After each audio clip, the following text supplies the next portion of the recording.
because I can't even put a comment in either.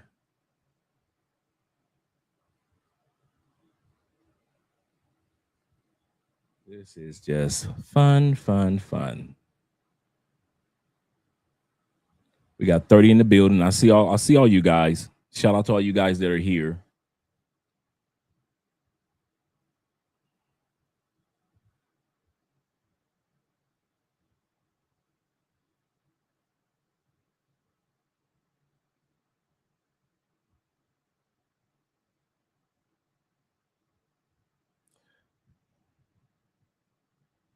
Let me see something. I'm gonna close this one. Close the this is like it's gonna be another one of those nights.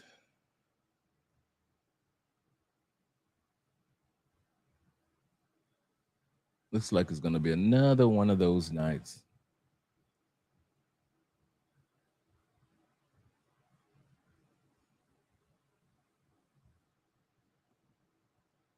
Last night you guys couldn't get me, and now tonight I can't get a hold of you guys.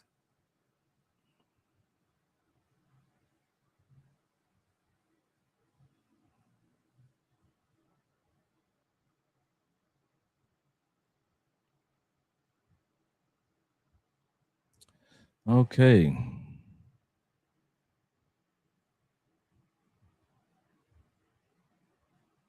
This is just great.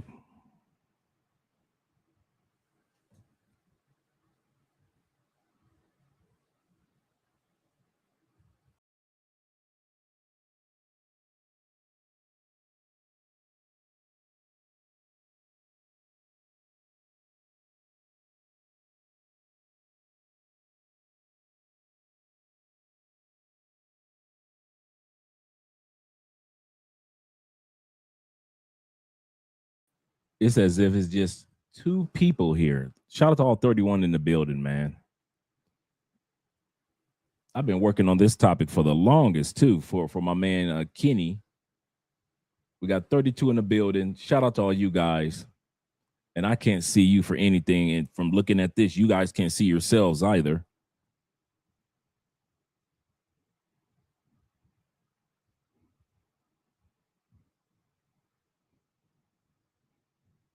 If I click on here and I pull up the stream, so the stream is looking good.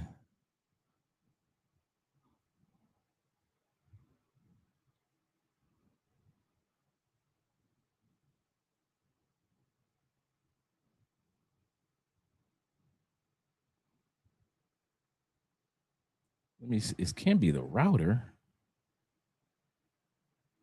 Let me turn this off and turn it on.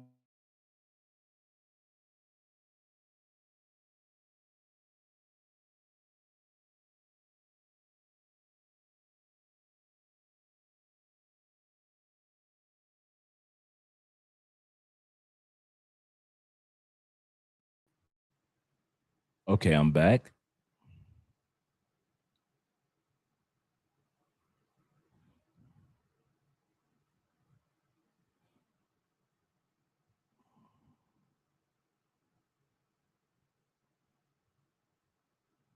You guys see it's 28 people here, but I can only see two people in the comment section. Okay.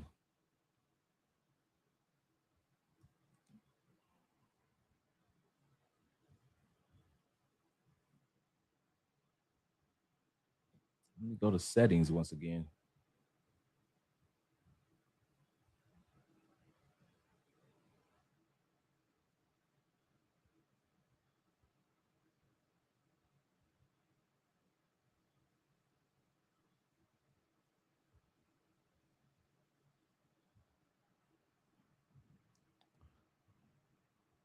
Hey, Ronnie.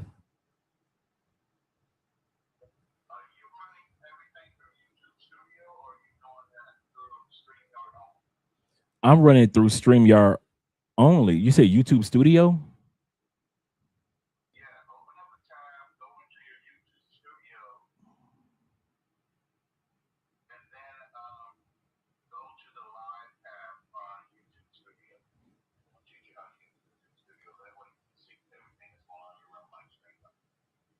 I'll say so. I'm going into. I'll say so. I'm into. I got that.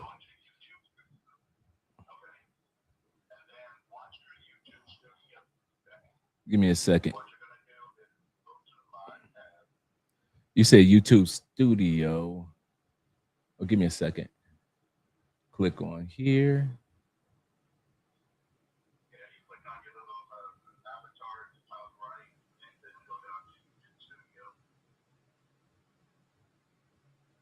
Give me a second.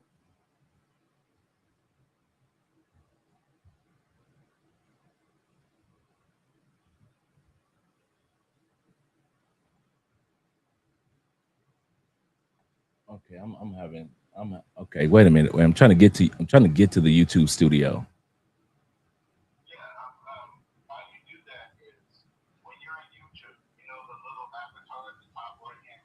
Right, that's where I am.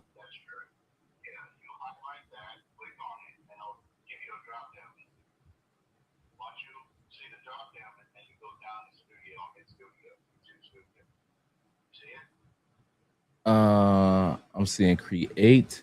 I'm seeing.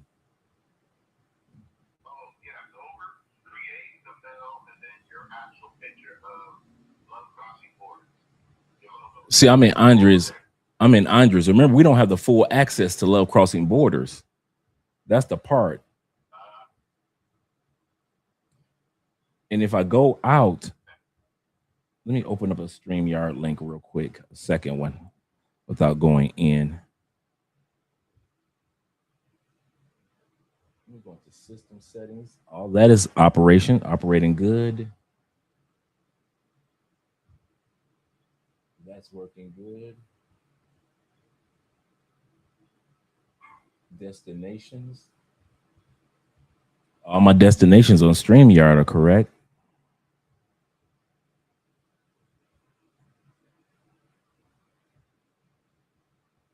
Love Crossing Borders is connected, correct?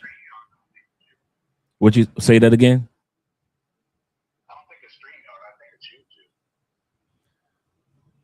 But right.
What okay, what where does it say switch?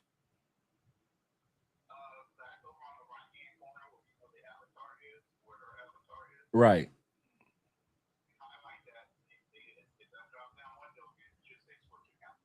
Okay, switch account. But remember, we don't have full access to that one. That's what I'm saying.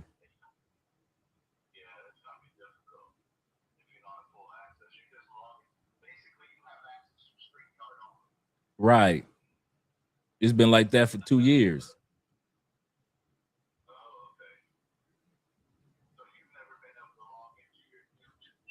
Absolutely correct. Right.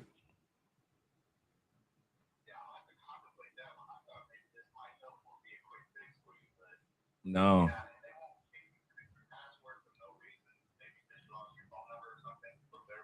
Nope.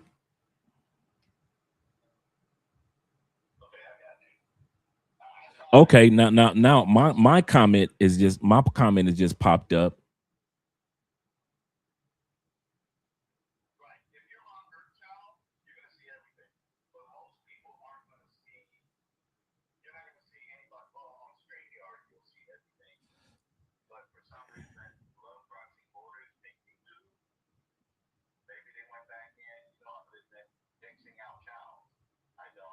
True.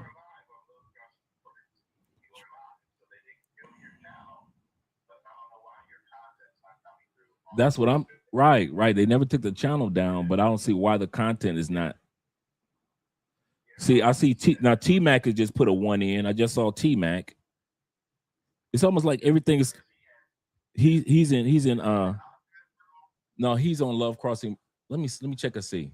Hey T Mac, are you okay? David Dice is showing up. It's like everybody's starting to show up now. Yep, everybody's showing up. So David just showing up. Hey guys, let put a LBC in the comments if you are on Love Crossing Borders. If you're watching not from Andrea Wallace TV, but if you're watching from Love Crossing Borders, put a LBC in the comments for me.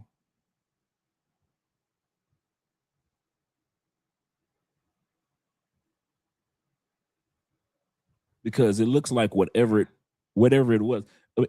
And let me see if you could if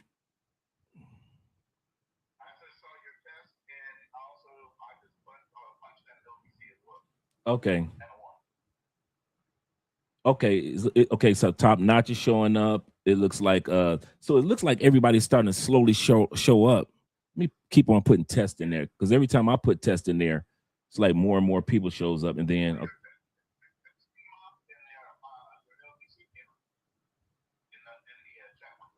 so I see Chris Browns. Shout out to Chris being here. Shout out to T Mac being here. So I'm slowly but surely starting to see everybody's starting to pop up.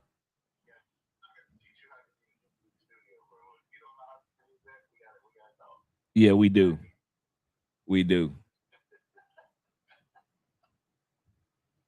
Okay, because okay, Will just popped up, so we just got Will popping up. So I think I just need to be a little patient this evening with this particular live. I think it's a StreamYard thing because it's like we got 37 in the building, and slowly but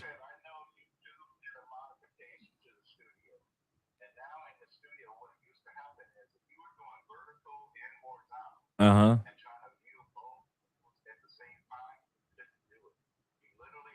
Seven King.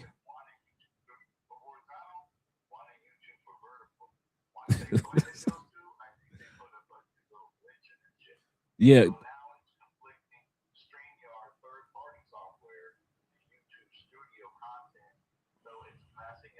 Okay. Because it's like everybody's starting to slowly. Because right now I got about 10, 15 people up in here right now, and so it's slowly, okay. Poor man 313 is showing up. So it's like you said. I guess that is a little glitch. Shout out to Will again.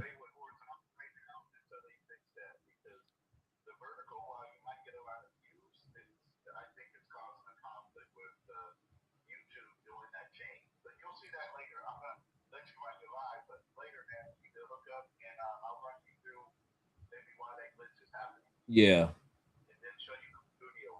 Okay. Shout out to all you guys that are appreciate you, brother. Appreciate you. All right. Shout out to all you guys that are here being patient with us. That was me and Ronan on the other end trying to get everything in order.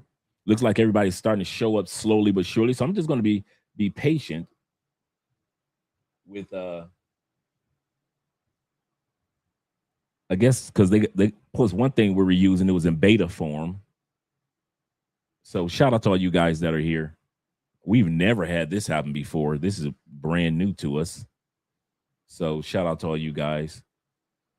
I'll put the comments on the side. All 41 in the building. Let's get back to the topic. As long as you guys can see it, we're good enough. Let's get back to the topic. Asians who want to be white. So once again, we're talking about Blasians tonight. And Blasians are women and men, but tonight we're talking about the gorgeous women that come from two different worlds. The world of the black person, whether it be African or Afro-American, or an individual that is of Asian descent, and the complications that they go through. Even though they're so beautiful and gorgeous, Blasian women, the problem is that they have to deal with the insecurities of being Asian in an insecure culture that wants to be white. And then at the same time, they have to deal with a culture of those that want to be, that those that are predominantly black, who don't accept them fully because they're Blasian. So just imagine. He said, I need me one. I ain't mad at you guys. And if you guys don't mind supporting the channel tonight by way of PayPal, Cash App, and Super Chats, we appreciate that, guys. We don't even know if we're going to be able to get Super Chats tonight. We don't even know if Super Chats are working tonight. So if you guys want to drop a Super Chat to see if it works, but I don't even know if it works. But if you guys could support the channel tonight by way of Cash App, that would be appreciated, or PayPal, that would be appreciated, because I don't know what's going on. Like I said, we got 47 in the building. Shout out to all 47 of you guys here, but it's going to take time for everybody to show up on the screen.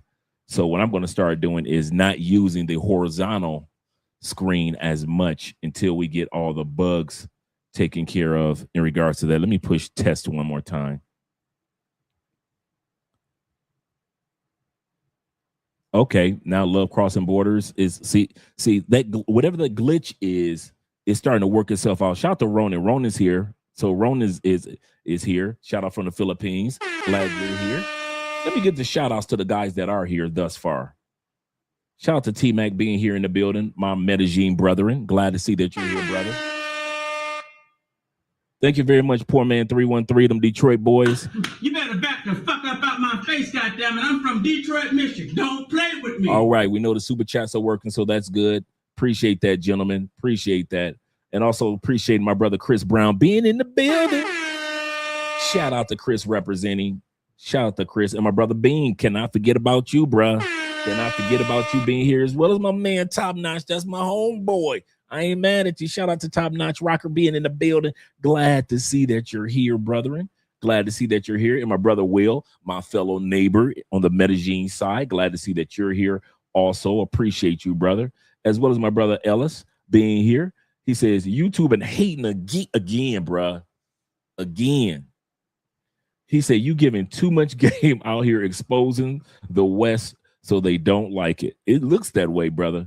It looks that way. He said, and shout out to my brother Tevin King of the King family. Tevin says this. He said, can you see my message now, Dre? He said, because YouTube keep deleting my messages. That's what I was going through for a minute. So that's why you guys keep on seeing me push test, because I'm testing the messages to make sure that the messages are still getting better and improving. So it looks like our messages are going through now. Shout out to you guys. Once again, shout out to Bean being here, Poor Man 313 with the Super Chat.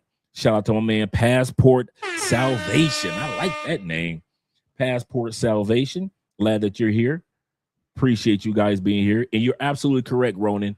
It could have been that glitch with me using the horizontal screen as well as using the vertical screen. So when I closed out that vertical screen, it looks like everything is starting to get better. It looks like it's starting to let everybody back in. So let me get these shout outs in, including my brother Charles being in the building. Charles B, that is. Charles SB, Charles B1, greeting from Mexico. Glad to see you're here, brother. My brother greeting from Mexico. He said, Arizona Marine representing. Shout out to all you military men that are out there. Appreciate you guys being here with Andre and Andres. Love crossing borders. Glad you guys are here. He said, I sent a super chat last night thinking that you were broadcasting. Thanks again, Will. I saw that, brother. I really did. I saw that 20,000 Colombian pesos. I appreciate that, brother. I really do. I saw that one. I want to give you a shout out in regards to that. He said, it's literally everyone, Dre. He said, I'm on the other live and it's something. Okay. So it's not just me. Okay. I'm glad that you said that. Let me pull that other live up too. So let me pull up Andreas. Let me go back, monetize it first. Bam. You guys are going to enjoy this particular live, by the way. This is a good one. I wish Kenny was here. I hope Kenny Peoples is in the house. I really do. I hope Kenny is here because he's the inspiration for this particular live stream on the Blasian sisters. All right, great. All right, cool. All right, let me keep scrolling down. It looks like I've got everybody. Shout out to Ronan once again. He said, love crossing borders. Good morning. He said, I was looking forward to hearing how you position this topic. He said, hell, black men blends well with all cultures. This is true. He said, we turn out the best kids. Absolutely correct. Absolutely correct. He said, yeah, Kenny checking in with me too. Okay, cool. Perfect. Glad you guys are here this evening. Let's get ready to go back to the topic. First things that we're going to discover about being Blasian is that the Asian side, Asian people are too busy worshiping white people. Shout out to David in the building. Yeah, everybody's starting to show up now. This is starting to show you guys now. So, I was panicking for a minute, guys. I won't even lie. And so, shout out to all you guys.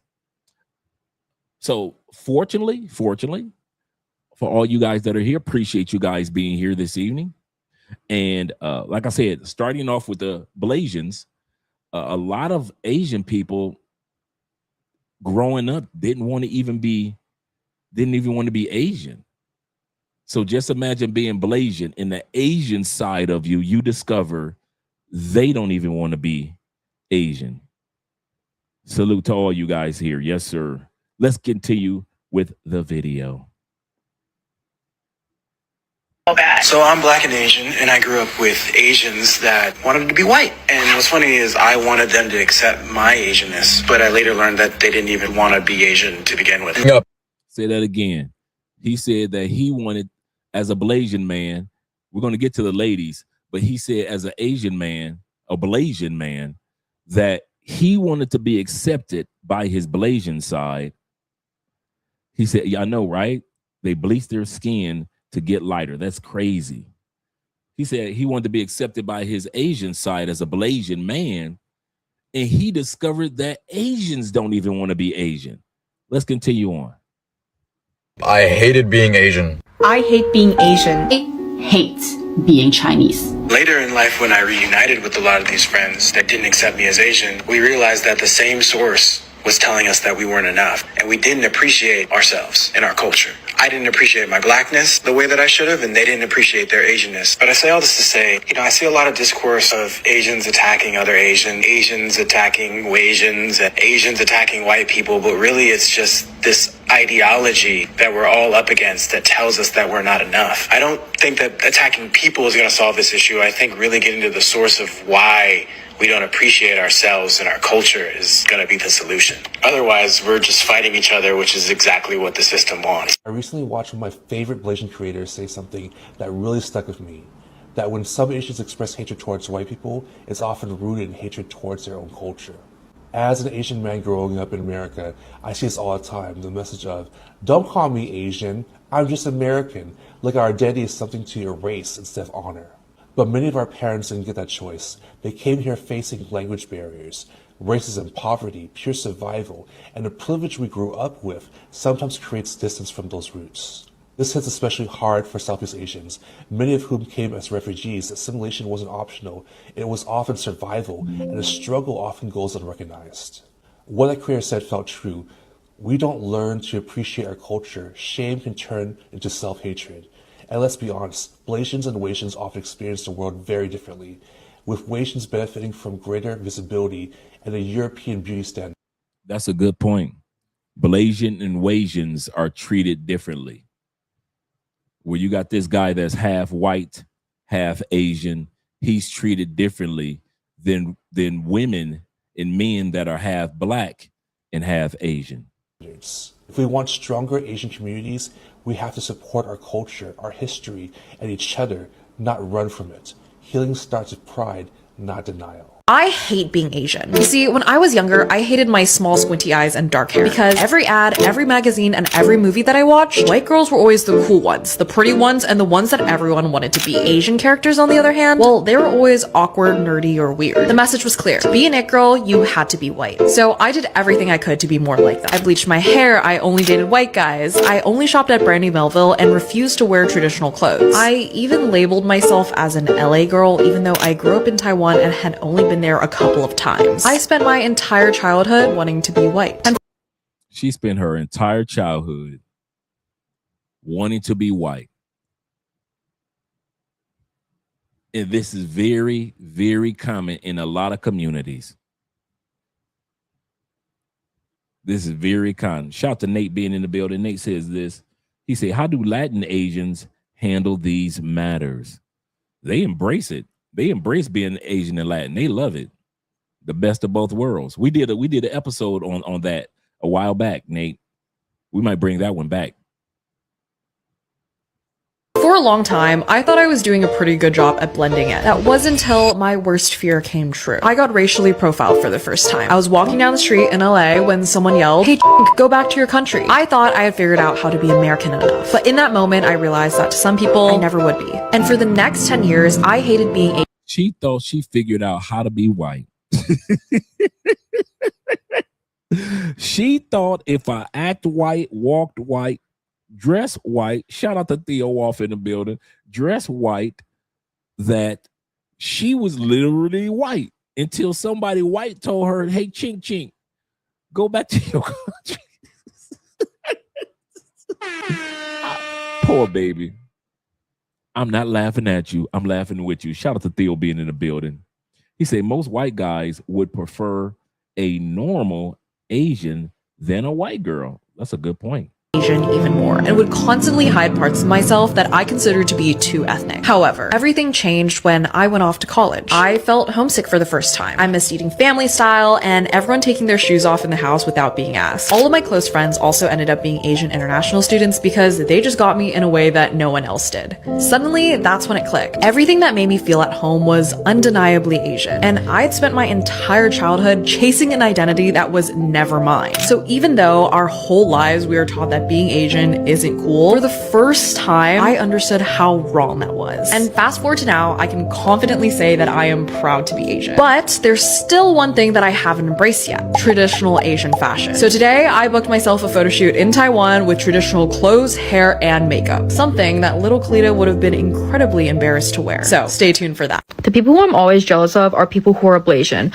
Y'all literally won the genetic lottery. Y'all's face cards never fucking decline. And every time I click on the hashtag Blasian, everyone's freaking hot.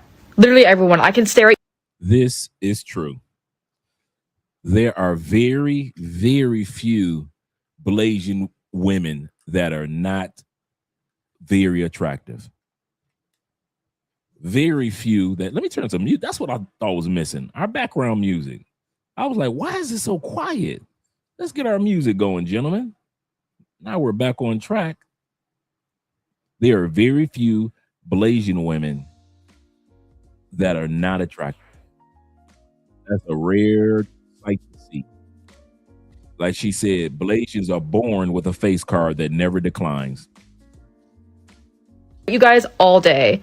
And also Black don't crack and Asian don't raisin. So She say black don't crack and Asians don't raisin. This is so true because every time we see you guys' girlfriends in the Philippines, Thailand, China, these women look way younger than they are. Yes, they do. So yes, black don't crack and Asian don't raisin. Y'all literally won. Listen, I understand that my Asian features are very strong. That still doesn't give people the right to discredit me as not being black. Just because I don't look like the stereotypical black person doesn't make me less black. And I just think it's crazy me having a post of my hair in a protective style is literally having people arguing in the comments about my features and how black I am or how black I'm not. And I just, like, you guys realize that Blasians exist, right? Like, people who are black and Asian exist. Like, I'm one of them. Hi, I'm Leilana, and I'm a Blasian. Nice to meet you. Yes, I found out I was black, and yes, the flag is staying. Because I am black, it doesn't mean that I am no longer South Asian. Will proudly identify as both.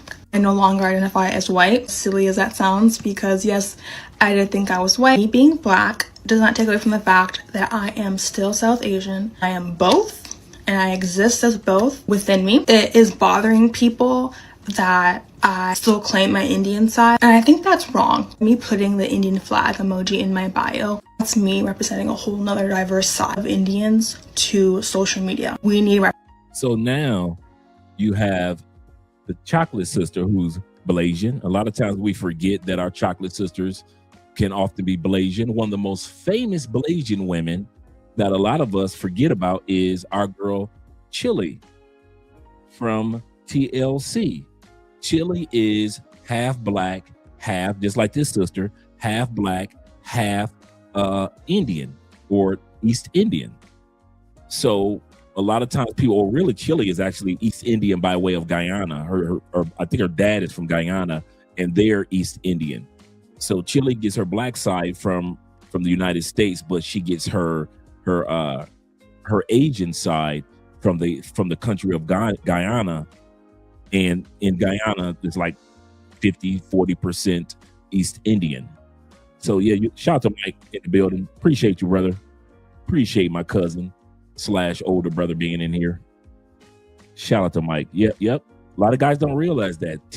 Chili, that's why she got that long, always had that long, beautiful hair that we always like, what Chili get that hair from? Is because she's Blasian. She's just like this sister, a chocolate Blasian. So we're going to see a lot of those ladies tonight. representation more than ever. Like, I'm mixed. Simple. I guess I could put the Nigerian flag too, but I'm not only just Nigerian. Hi, ma'am. I'm Gibby. She doesn't speak English. I'm still Gibby. I'm black and Filipino. My father grew up in Arkansas. My mother grew up in the Philippines. And shout out to the Filipinos. Pinoy pride. Any of you guys that are going to have a child in the Philippines, you're going to be in trouble.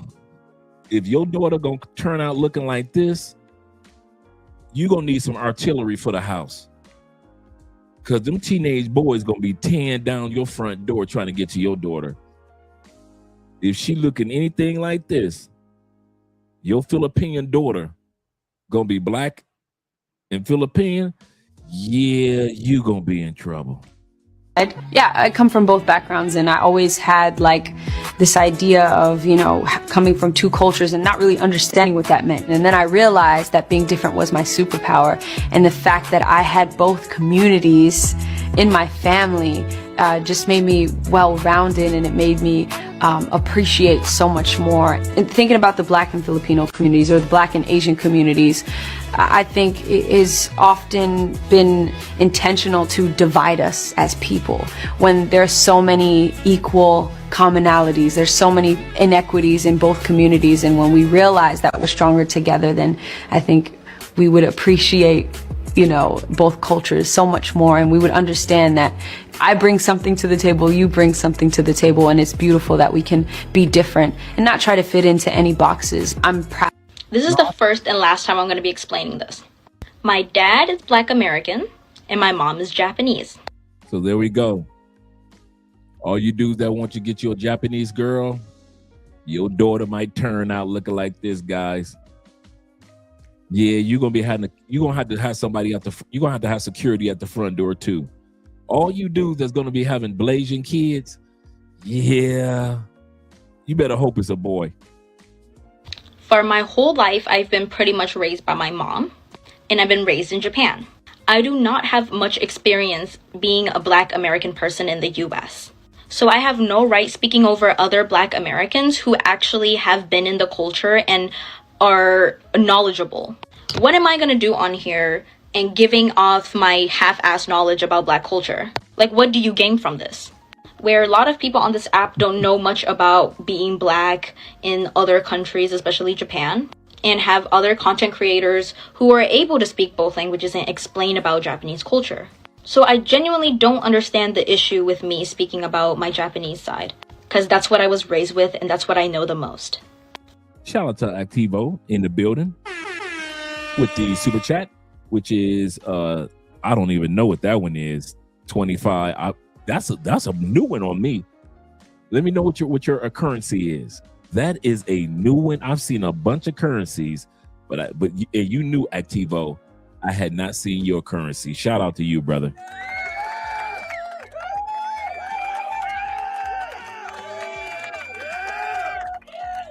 You have to fire StreamYard. It looks that way, man. It looks that way. It's looking like I'm gonna have to go another direction very soon. And shout out to AM. I'm collecting data in the building. Yes, sir. Yes, sir. And T-Mac said, I must admit my daughter's job. Oh yeah, you do have a Japanese daughter. No. He said, I must admit my Japanese daughter's relatives give the most money. There we go. There we go. The truth be told, T-Mac, truth be told. I wanted to do this so bad because I know for a fact there's thousands, if not millions of Blasian people out here in the world. Well, Blasian people know they got their face card down packed. They are not ugly women, bruh. They are not ugly women. Oh, you up in Norway? Shout out to the brothers in Norway giving a shout out. Yes, sir. Appreciate your brother being here. Activo, Norway. Appreciate that. Thanks, Black Chairman. But I wanted to see how many Blasian people are on TikTok. I want to see where your family is from, if they are Asian. And I'll start first. My mom is Chinese and Filipina, and my dad's Black. All right. I was born in the Philippines and, of course, in the military. So far, we've seen Philippines, we've seen Chinese, we've seen Philippines, Chinese, Japanese, and they all looking good. You're like automatically shipped to the States.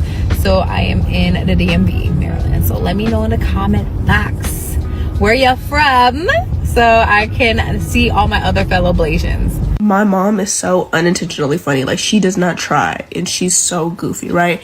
And just for reference, she's the Asian one, and that's important for the story. So my hair has been flat ironed all week, right? And I decided to wash it, just throw it in cornrows just to get it out of my face. Like, I just didn't feel like dealing with it. And so mom didn't know this. She was downstairs, and so I go downstairs to get something, and she stops me. She's like, "Oh, your hair, Leah." And then she like pauses and looks. She's like, "Happy Black History Month." She said her mama told her Happy Black History Month.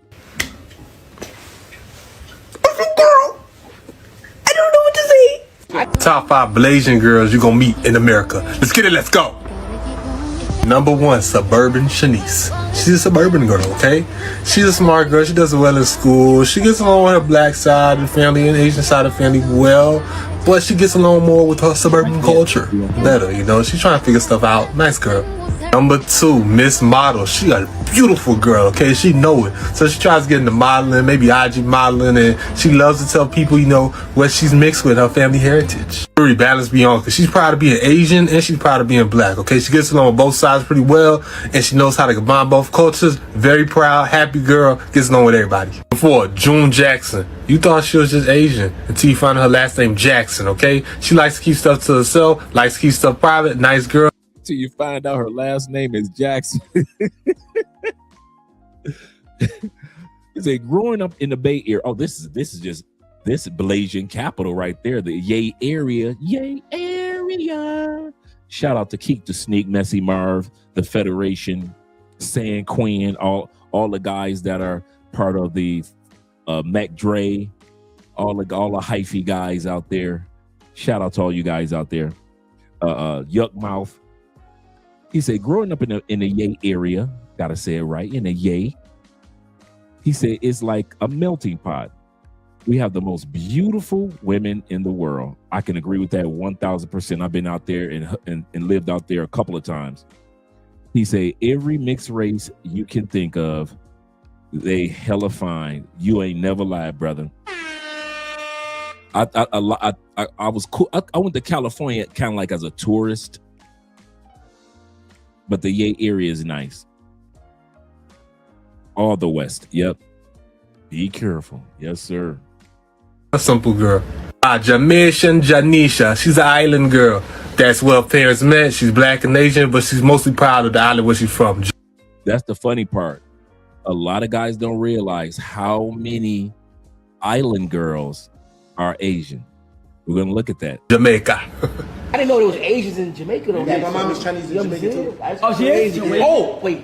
Like Blasian, basically. What you Blasian do? That's fire. What the fuck? I never knew that. What's the Caribbean? One guy's Asian. What are your favorite You're Caribbean black. spots? My mom You're black. Yeah. Only Besides Jamaica. So the guy that's kind of like talking to the side, the chocolate brother, he said his mom is Blasian. I would say we're all more Nigerian than Japanese, you know? No, I'm So she Nigerian Japanese. So you're going to hear a Nigerian accent on this Blasian sister. Jamaican. Stop the cap. Party Jamaican. I'm not yet. I speak patois. Speak patois right now. Put yourself. No, besides what? You want to go to Mikiar. You want to go to Mikiar. Dame unker. Unker? What do you mean, Mikiar? My right. Oh, your car. No, fit one like this, I say. No, just like, no, they can like CCTV camera. I know you know see the record me, so I can be messing. I go put them like CCTV camera. When you gonna make a put this camera now? I want to do myself ignore the camera. Like, But we're gonna have her in here tonight. Don't forget, I ain't forget about that, sister. You can bring mic. Okay, no. I know you did. I go put mic for you because we're not there. Not there, you speak louder, please. Not so be shot. My mom is full Chinese, born and raised in Jamaica. I am Jamaican, but I'm full Chinese. Today is her 67th birthday, and I was able to go to China for 16 days back in April. The only thing she asked for is for this vlog to go out, so it's going out. Going back to our Hakka villages, I've never been, she's never been, very cool. Check it out. In Chinese culture, women should stay home. Yeah. Don't go outside to work. My next question is, who should provide in the family? Men should provide for the family. Men should go to work. Also, according to the Bible, this is the biblical truth. Okay? You check Genesis. Adam worked and striving to earn and support the family, to provide. Woman, I was reading that today. She's right. That is. Thanks, Mike, for the comment on the beard. Talk to my cousin Michael. But yeah, she's right. I was reading Genesis today, and I was actually Genesis chapter 1, 2, and 3, and it does say that Adam worked from the sweat of his brow on behalf of his family. Yes, sir. So yes, there are a lot of islanders that are Blasian. Providence. Providence.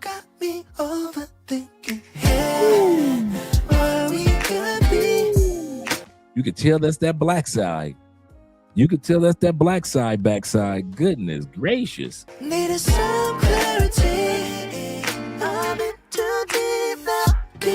Bring that one back for y'all. Let me bring that beat back.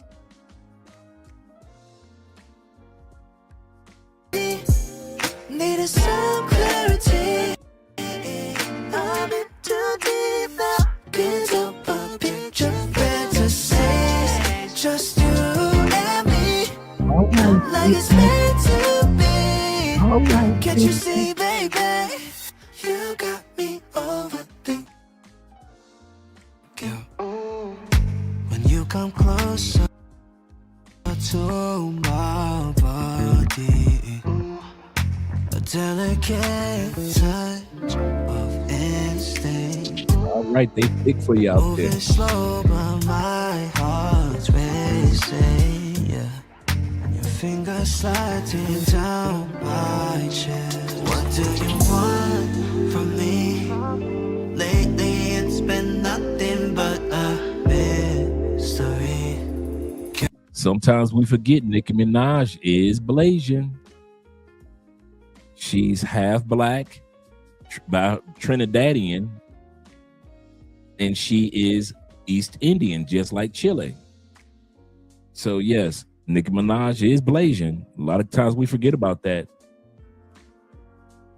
Curiosity has got me wondering if this'll be alright. I want you in my life for more than a night. You got me overthinking here where we could be. Needed some clarity. Shout out to all you Chicago steppers, all you Detroit ballroomers. I got the song for you. I'm in too deep now. Can't help but picture fantasies. Just you and me, like it's meant to be. Can't you see, baby?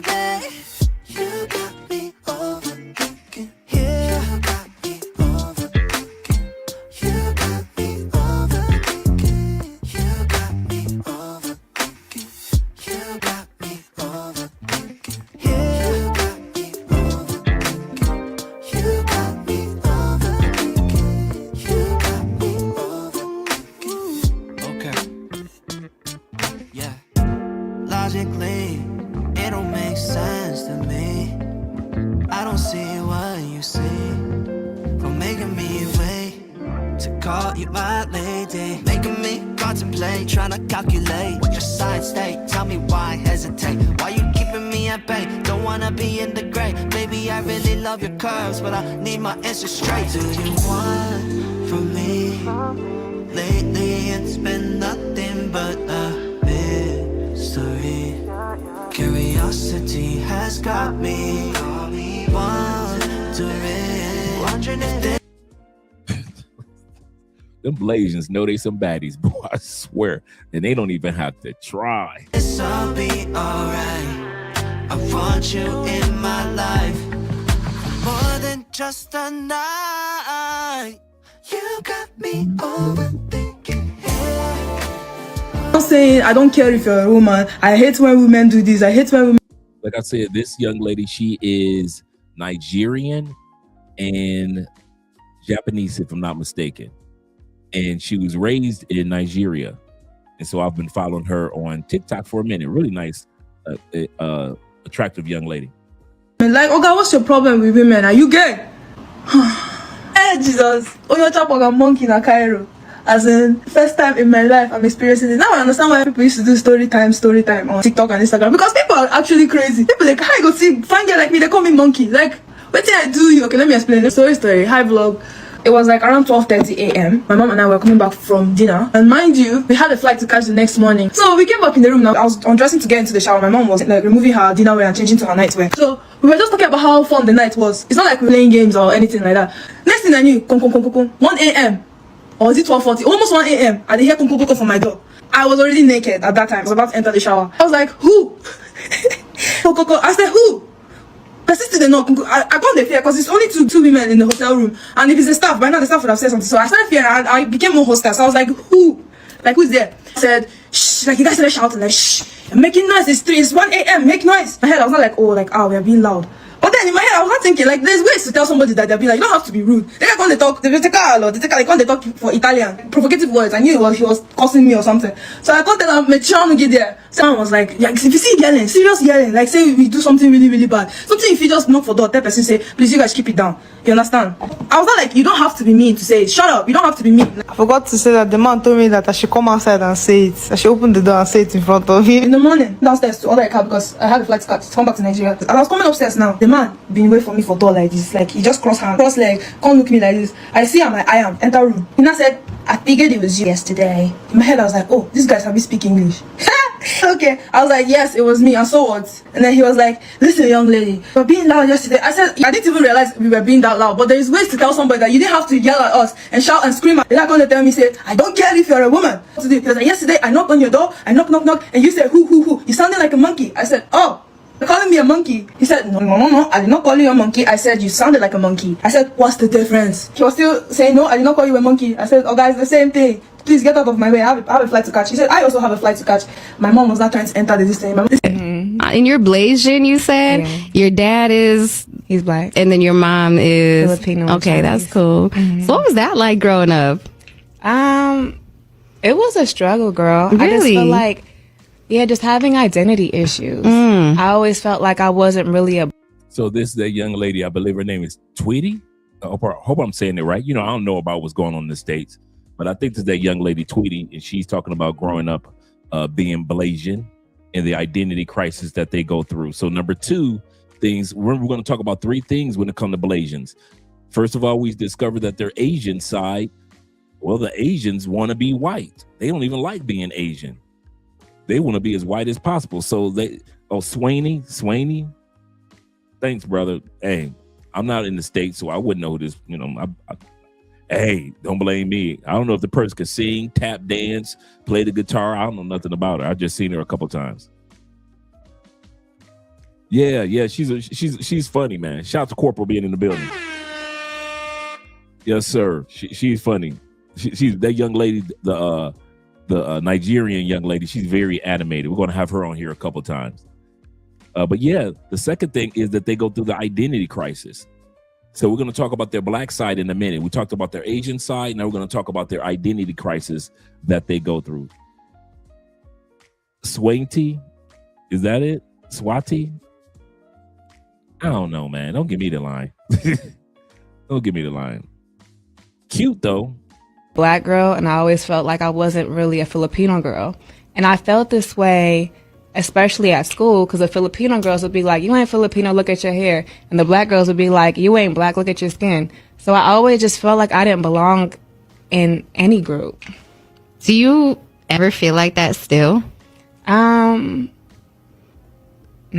Good. I think like through those, like, kind of like trauma, like through that trauma, I've developed a strong sense of like, well, my identity is just me then. Yeah. Like I love me. And I We come to Japan, boom, oh yeah, what is there to do? We don't know the language, we don't know anything, we don't know. But yeah, just for kids like coming to relate to. Get away to talk my about now. I don't want peace. I want problems, always. You know what's so funny about watching this young lady? All her facial expressions, you can she is 1000% Nigerian. All her hand gestures, facial expressions, there is nothing outside of her looks. There is nothing about this young lady's personality that says that she is not all African. And the funny part is, as many of us know, now that a lot more that China is working alongside with Africa, building a lot more of the roads and bringing over manufacturing to Africa, there are going to be a lot more Blasian kids born to Asian families. But then we're going to look at the end and see how that turns out when you have a bunch of Asian men that are coming to Africa. How does that turn out? You know, when he was making this, I said this is not going to be enough. I know now, but see, you can't be talking and I was making about. He carry your soup. Wow. Felt like that helped me grow my confidence a lot. It's just like, you guys might not like me, but I like me. Just a little random spiel. My biggest pet peeve since moving to where I moved to in California is that the Vietnamese population looks at me, or like anytime I go to a Vietnamese restaurant, I'll be ordering in Vietnamese or speaking Vietnamese, and then so she is Vietnamese and black, as we can see. Yeah, we're making our rounds through Asia. they'll just look at me and then they'll be like, oh, xin lỗi, tưởng mày chỉ là Mỹ đen. And I'm like, that's okay. Không có sao. Can I just get my food, please? And then they're like, Mai thì là Việt Nam mà. Yes, tôi thì là Việt Nam. Oh, tại sao ngói á mày giống mà người Mỹ đen vậy? Can I just get my food? Can I just get my banh mi? I just want my food. I don't want the whole spiel, man. I just want my food, bruh. Just give me my food. 谢谢你哦。啊，你会讲国语啊？会的。你不是老外吗？我是中国人啊。你不像中国人哎。我真。Got the chocolate Blasian, the chocolate Blasian. 真的是中国人。ABC 对吗？是从中国来的。哇，气质好好哦。哎，老外。我不是老外，不是你听我说中文像老外吗？哎呀，当然不是，当然不是了。那我一讲这个中文还得了了？对呀，当然哦，就是个个这么高。可是我是上海人。上海人啊？对呀，我是上海人啊。比 ABC 还有 ABC。 A lot of girls, they don't really care. They won't care about who they're surrounded with. They're thinking about the aesthetic. They're thinking about, you know, other things besides the energy of the person. I have a theory. That's a lost soul. I feel like if you have your soul intact, you'll be able to have discernment. When other Asian people hear me talk, they be like, oh yeah, she hangs around a lot of black people. But if I start talking like this, hey honey, what you doing today? Wanna go shopping? Go to the movie? Then they think I'm one of them. When in actuality, I'm just as Asian as y'all. You guys know that I used to live in London Bridges. I moved about 7 years ago and I love America. It's absolutely been amazing. Like, when I tell you the amount of love that I've been receiving, then it's just so crazy how the food tastes. I'm so used to like fish and chips and like crackers, and I'm feeling thick, I'm feeling heavy. You know, the body is just giving like big body bends. You guys are saying French fries, but I love chips. Girl, don't celebrate too much on that American food. Don't celebrate too much or you're going to be a big girl, big girl. I love chips. Chips are literally my life. You keep saying French fries. Is that some American scally? I ran into a girl that I met through a mutual friend a couple months ago, and we ended up talking, and then she's like, oh, are you seeing anybody? And I'm like, no, I'm not, but like, you know, she's asking me who I've seen, and like, you know, if I've dated anyone in her friend group, because we kind of are all in the same circle in Newport Beach. And so I show her the guys that I've dated, and she's like, I would say respectfully, I go for pretty attractive European guys. I don't have a racial type, but I consider the guys that I've gone out pretty attractive. And they just so happen to be Caucasian men or European men. And she's like, oh, like, have they dated anyone before you? And I'm like, probably, like, because I go for guys that are older. Like, I'm 24, so I go for guys that are like 30 plus, or like 27, 30-ish. And I'm like, yeah, obviously they've gone for a lot of girls. And they're like, oh, so like, you know, like, are they willing to settle down? And I'm like, yeah, like, no. She's like, no, I'm not meant to settle down. I'm talking about settle. And I'm like, okay, I don't know what you mean by that. She's like, yeah, are they willing to settle for you? And I'm like, I don't know what that means. But I guess if you mean... She said her friend asked her, because she date white guys, are these white guys must be willing to settle? And she's thinking about settling. Are you talking about settling down? But the friend is saying, because you are Blasian, these guys must be willing to settle for you. As attractive as this woman is, there are people that actually think being with her is settling. And being with any of the ladies that we've seen tonight so far is settling. That's crazy. That's crazy. Let's scroll down a little bit. Let's go back to the video. Settle down, maybe, because I go for guys that are like more serious in their head when it comes to relationships. And she's like, no, I'm talking about settle for you. And I'm like, what do you mean by that? And she goes, yeah, are these guys, like, have they had any options of dating girls who are more attractive? You know, because they're going for a girl like you. And I'm like, what do you mean by this?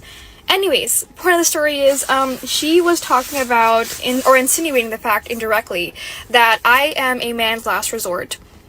Especially a white man's last resort, because I'm dark. And this is the whole double standard when it comes to women of color. I saw this video from this girl, Allie Murray. She is a beautiful woman. She is a supermodel. Like, literally, she is so gorgeous. And she is dating a guy who is relatively attractive to her standard. And I think they're beautiful as a couple. Like, both of them are absolutely gorgeous. She's like my girl crush, okay? And there was a comment under one of her videos saying that, oh my god, like, you know, I think white men go for black women or women of color as a last resort because women of color are apparently not as worthy. And this is what's the... You know what's so funny about white women and those that want to be in white proximity? And I'm not talking about this young woman. I'm talking about the white woman that criticized. Women like this don't realize that the women are just jealous. Women like this don't realize that one of the greatest fears of white women are Asian women. White women know they can't compete on no scale when it comes to Asian women. They know that. They fear that. And they're jealous of that. And so they sit back and they try to make these Blasian women or even just normal Asian women feel like, you know, you're the last resort. No, boo. You were the last resort. In other words, if it doesn't work out with those ladies, then he might come back to your white ass. But that doesn't necessarily mean that if he gets with a Blasian woman, that's the last resort. He's just using you as a last resort white woman to where he's like, you know what? Let me go ahead and get stuck with this white woman for the rest of my life. Women are always in competition, gentlemen, and they will hate on each other. And they will say little sly remarks. It is very, very rare you see an unattractive Blasian woman. Yep. He said, Dre, he said, I met a Blasian of Malaysian descent that had me stop in my tracks. We became so cool that I had to break of due to being married a few years. I'm with you in regards to that. Yeah, man.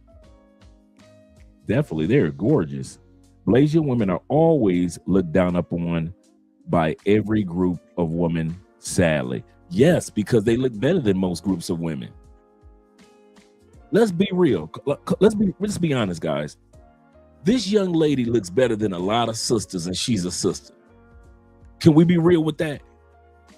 You stand her next to 100 sisters.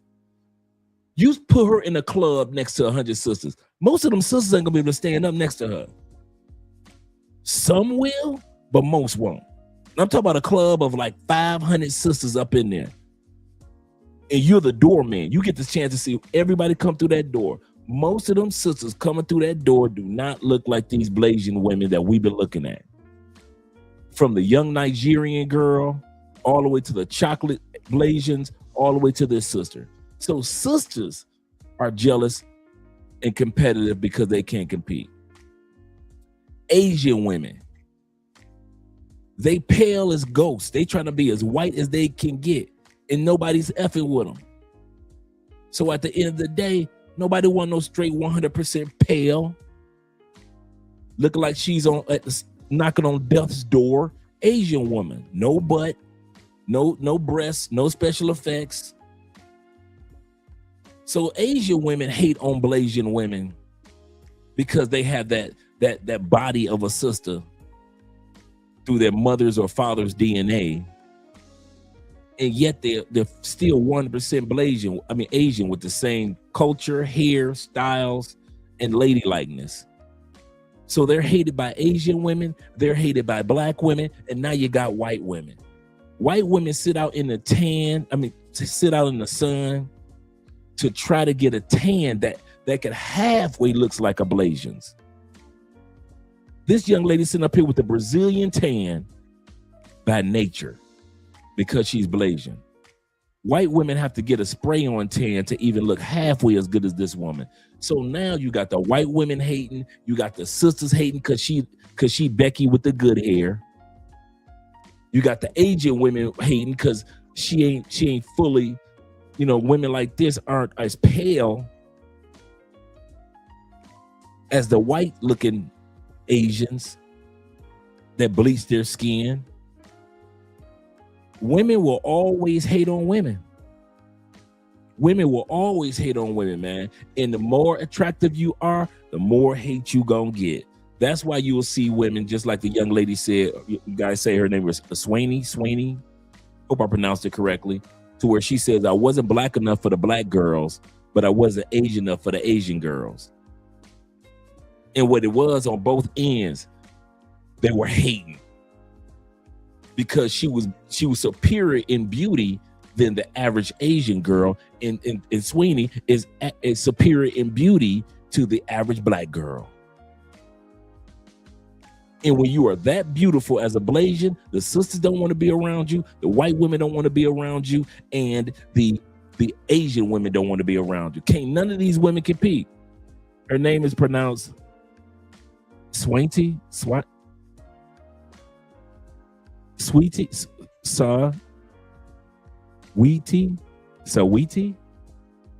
that it? Sweetie? Hope I pronounced it correctly. I don't know. Don't let me pretend like I know who this person is. He said the greatest thing about this Blasians are really starting to embrace their blackness. This is true. Salute to those women looking for those women. He said, look for those women, gentlemen. Yes, sir.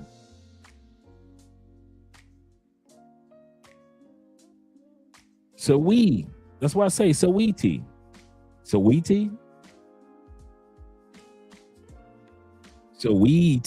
That's it. Sweetie. Hey, I don't think I'm gonna get that name tonight. Sweetie. I'm gonna have to look it up. Shout out to Theo in the building with the love. Theo says this. He said Russian Ukrainian matchmakers aren't happy with Asians and Blasians. Why? Because they lose customers to them. I can agree with that 1%. I can agree with that 100%. Shout out to you being here. Shout out to my man Jay being in the building. Yes, sir. My man Kang says this. He said white women started to flock to Southeast Asian, not just for the drinks and EDM, I know, right? Festivals. He said they definitely were trying to compete. White women were trying to compete. White women and are trying to flock to a place that they never really hung out. This is a good point. That's a good point. Yes, sir. And Twan says this. Shout out to Twan being in the building, my man. He said women try to drive beautiful women crazy so no man would want them. That's absolutely correct.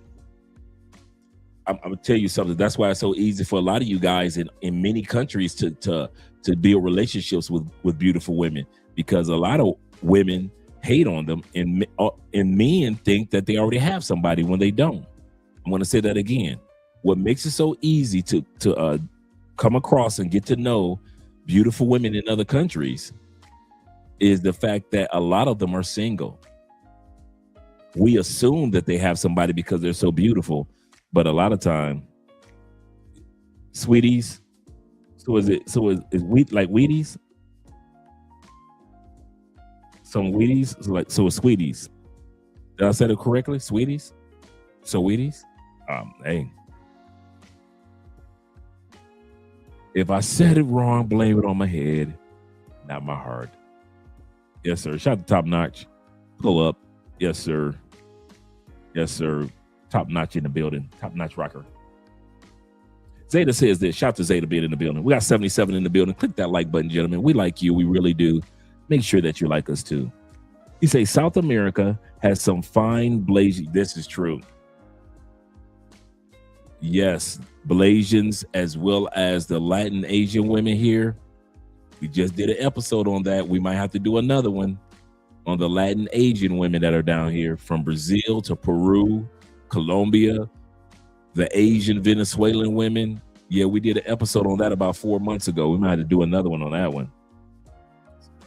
He said, just like Asian, very gorgeous. Absolutely correct. Let's continue on. So this woman was just saying that, hey, she was being criticized because whoever dates her must be settling. Double standard. It's that a 10 out of 10 woman of color will go for a 4 or a 2 out of 10 white guy because a white man is just attractive, more attractive than a girl of color because he's just white. Say that again for the back of the church. Let me bring that back. She made an excellent point. She is a beautiful woman. She is a supermodel. Like, literally, she is so gorgeous. And she is dating a guy who is relatively attractive to her standard. And I think they're beautiful as a couple. Like, both of them are absolutely gorgeous. She's like my girl crush, okay?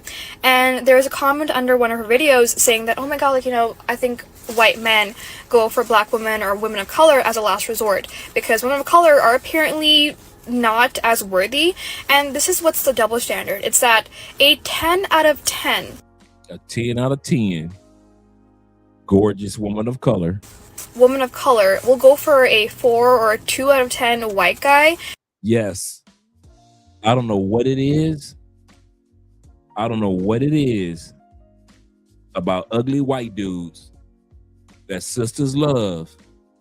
Sisters love ugly white men. I have seen some of the hottest sisters you can imagine with some of the most unattractive white dudes. I mean, if he 40, he looking all of 82. Don't matter if his hair receding.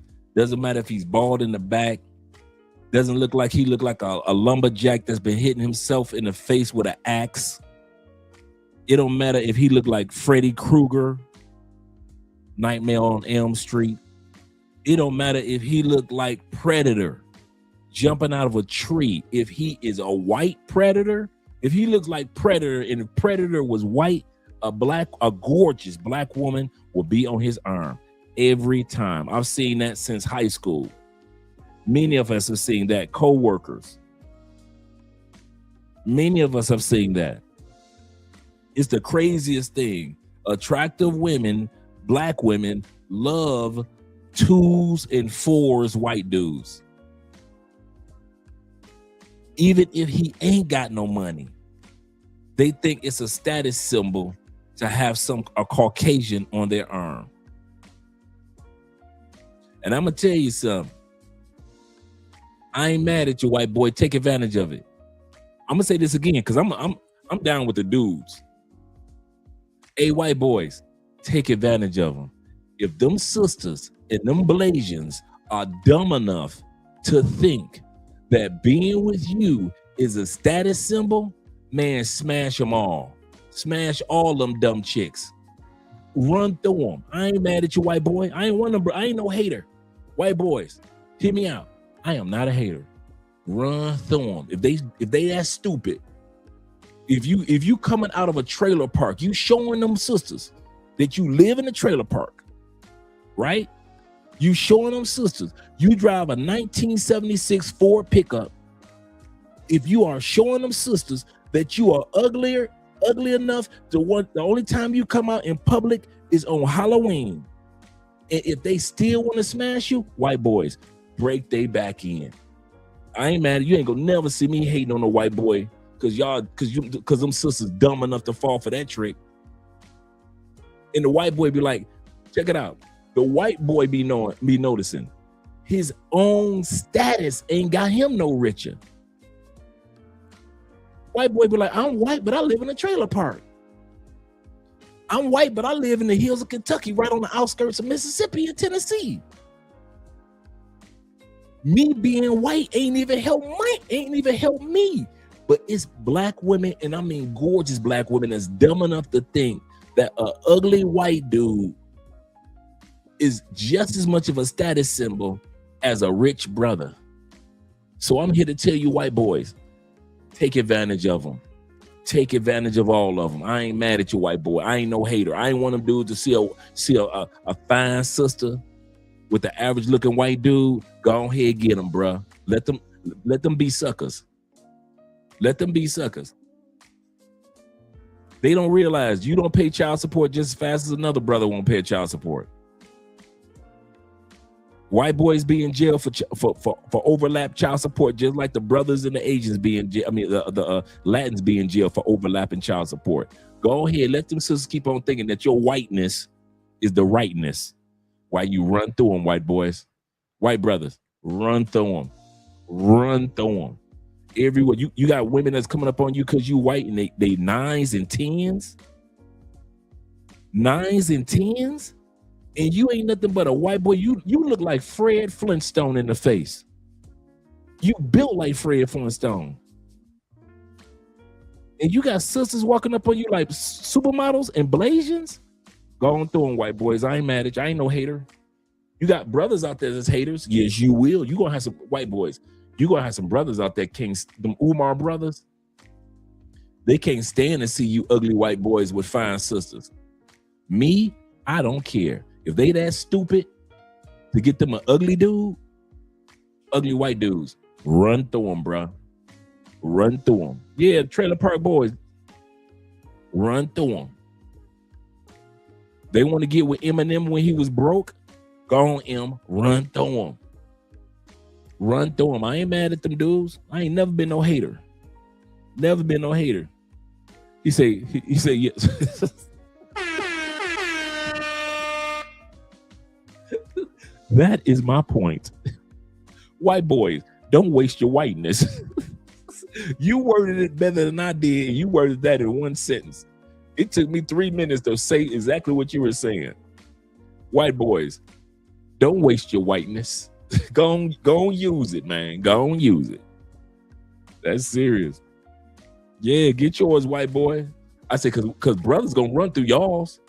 Hey, white boys, you might as well go ahead and get them fine sisters, cause brothers, all them fine white girls now, brothers ain't getting with fat white girls like when we were young.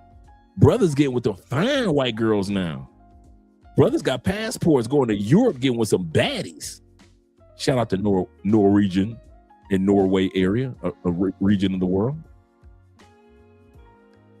Brothers out there getting some baddie white girls. So white dudes, you might as well go and get them fine sisters. Cause we gonna run through yours. White brothers, we gonna run through yours. You ain't got to question that.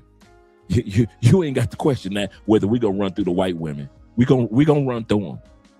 So you might as well go ahead and run through them sisters. If them sisters crazy enough to spread their legs for you, white boys, run on through them, fellas. Run on through them. Ain't no hating up here. That's serious. That's serious. Shout out to you, brother. Twan says this. He say mostly about those mixed children they want. Yep, that's true. That's true. Kang says this. He said, Kang, I've seen a lot of white men interview non-black women, and a lot of them love to diss melanated men to cater to Brad. Oh, that's true. That's true. They would try to tear us down, and just to satisfy Brad. Yeah, them Trailer Park Boys. He said, I'm rooting for y'all. Woo-hoo. Yes, sir. I'm rooting for y'all. I ain't mad. Dude, I mean, I am not hating on white dudes. Get yours, because dude, you know the brother's going to be running through your whole white herd or how can I say, your white girl concubines. Black men been running through your women since slavery, white dudes. So you might as well go ahead, get the sisters that want you, go on run through them, bro. We ain't hating. If y'all sit around thinking that we hating or we mad at y'all because y'all dating sisters, we got passports. we don't care who the hell you dating back in the States. White boy, you can have them all. White boys, you do realize when we got passports, we acknowledge that you can have all the ones that we ain't messing with no more in the States. Every sister that wanted us in the States, you can have them all them headaches, all them loud mouths, all that attitude, all that always begging for money, you can have it all that snapping in the neck, all this right here. White boys, you can have all that, the weaves, the eyelashes, the thick makeup. There's like 4 layers of makeup. You just scratch it. Yeah, you can have all that, white boys. We got passports. It all belongs to you. You can have it all. Every bit of it. Ain't gonna be no hatred. Can't hate a man while I'm getting on a plane. I'm gonna tell you that again, white boy. We don't hate you. We getting on planes. We booking flights. We ain't gonna try to be hating on you, messing with some American sisters. Please, we don't want them. Somebody gonna get them. Seriously. Yes, sir. He say that Russian dude made X-rated content off those women. He made almost 30K to 300K per month spinning plates and woo. I ain't mad at you. Get your money, player. Our brother Paper Route says this. He said, truth be told, it's the white dudes leaving them as single mothers. Bruh, we about to see that with the Blasian world. As we go through this video, you're going to see what happens when Asian men, all these floods of Asian men that are going to Africa, and what happens to those Blasian kids. You're going to see that tonight. Shout out to my brother Official, Kobe, that is. He said, I had a white homie who used to run through a lot of these ethnic chicks. He said they don't give a damn. Not at all. Not at all. I ain't mad at him. I am not mad at him. If you a dude, get it how you can. Some men use money. Black men use charisma and charm and complexion. White boys ain't got no charisma and charm, but they got their whiteness. Every man is getting it in the way that they can. And if there are women that are dumb enough to believe, like they'll sit back and look at brothers like, brothers got too many women. Okay, cool. And then if they dumb enough to run to a white dude and think that white dudes don't cheat and white dudes don't have a bunch of women, yeah, you in for a rude awakening. Because women don't realize this. Men are men. We've all been in all these countries, and the one thing we notice that's the thread, that's a common line. A man is a man is a man, no matter what country we go to. No matter what island we go to, a man is a man. So these women that think, I'm gonna get me a white man and it's safe. You okay? You okay? I'm not black, I'm OJ. Okay. Yeah, let them keep thinking that white skin gonna give them divine protection. Seriously, that's crazy. That is crazy. He say whiteness is a terrible thing to waste. White boys, you better take advantage of it. That's serious, man. That's serious. He said white men date black women to get back at black men. Maybe it could be. Either way, go ahead, have them. You can have them, man. If I was single, I wouldn't even look back and worry about that one. I kid you not. He said, I've always seen black men with attractive white women, even decades ago. This is true. He said, I've never seen the fat white woman thing in masses. Yeah, you do see it in bits and pieces with your fat white girl. But the truth of the matter is, many of us were stuck with the big white girl. I mean, with the big black girls. Black girls. I missed the super chat. Thank you very much. Oh, shout out to Dave being in the building once again. Dave said this. He says, fellas, I gotta ask. Latinas versus, oh, that's a good one. That's a good one. Oh, by the way, Mike, I hope my cousin Mike is still here. By the way, I was thinking about you with the beard the other day. I was trimming my beard and I was like, oh man, Mike got a beard. I said, I can't wait for Mike to see the bearded look. Shout out to Mike. Oh, that's a good one.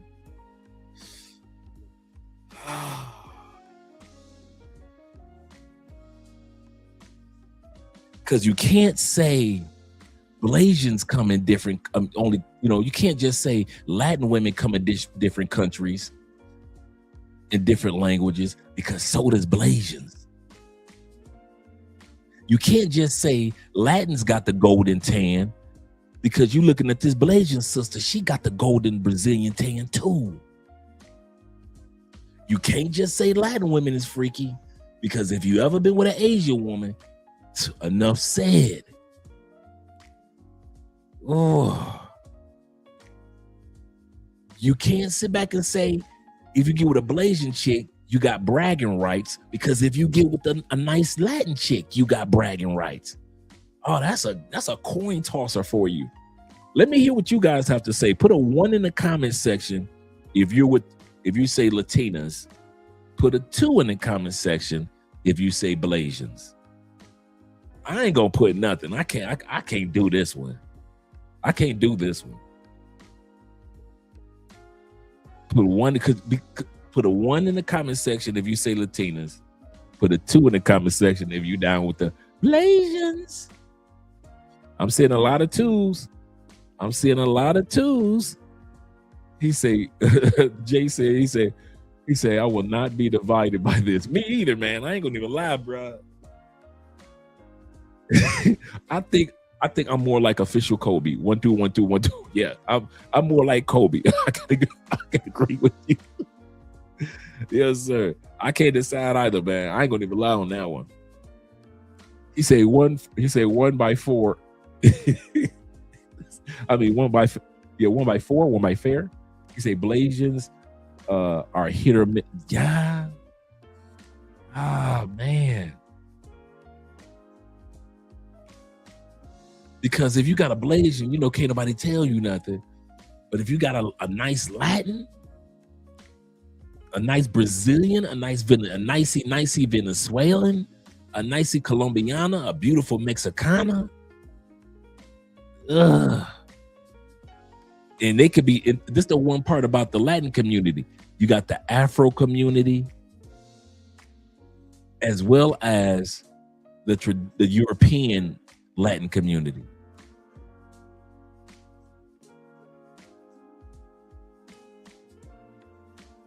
He said, easy answer, fella. Brazil. That's a good answer. That's a good answer. You say 3, meaning both. I'll take that one. I'll take that one. Yeah, we got a lot of 2s. 2s for these. He said either one is a win. That's true. That is so true, brother. Kang says this. He said, not sure if a lot of you guys have been places throughout East Asia, but you will run into a couple of pure blood East Asians that do surprise you with their that's true. I did know that. With their tan and features, Okinawa in the mid 90s. That's a good point. That's a good point, Kang. He said, and the Blasians that hit hard. That's true. When they hit, that's true. Filipinos are already Spanish. That's true.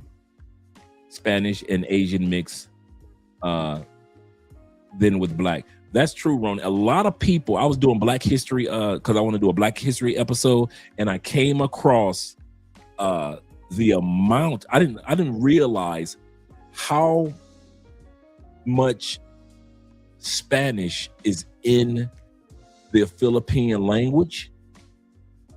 I didn't realize that the indigenous South Americans were not just from the jungles and not just from Africa. So they're not just from the jungles of the Amazon, and they weren't just from Africa, but many of the original indigenous in South America were from the Philippines. Huge population of indigenous in the Philippines, in South America, were the Filipinos throughout history. He said, I'm not touching, he said, I'm not touching that one. I ain't touching it either. I don't know which one to go with on that one.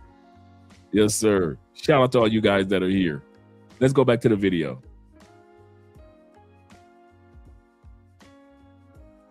Purple said, I cannot tell a lie. He said, I'll take it to the grave. He said, but I grew up in West Palm Beach, Florida. Shout out to us, Florida men. He said, with a mixed Afro-Latina and Blasians, Cambodian, Thailand, Vietnamese descendants back in the late 70s. Yeah, you were surrounded, brother, especially in Florida, bro. Because a white man is just attractive, more attractive than a girl of color because he's just white. No shade, but like, why do you have to pick like the ugliest white man to date? And I'm talking to my black sisters, because like they're.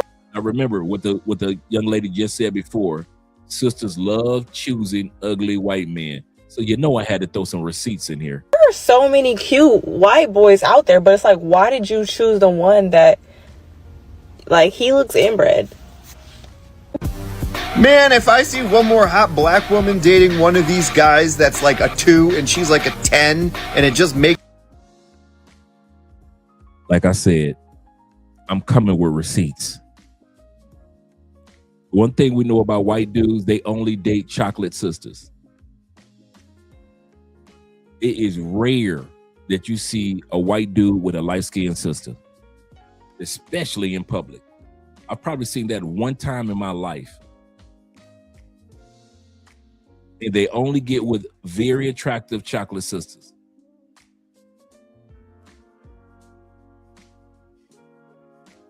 Makes no sense, and it must be for the money, because this is ridiculous. Let you as a brother cut your hair like that, look tacky like that, and no shade to the white dude. Like I said, white boys, get it in, and you get on one knee. Come on, fellas. As a black man, they be looking at you like, I want that special dinner.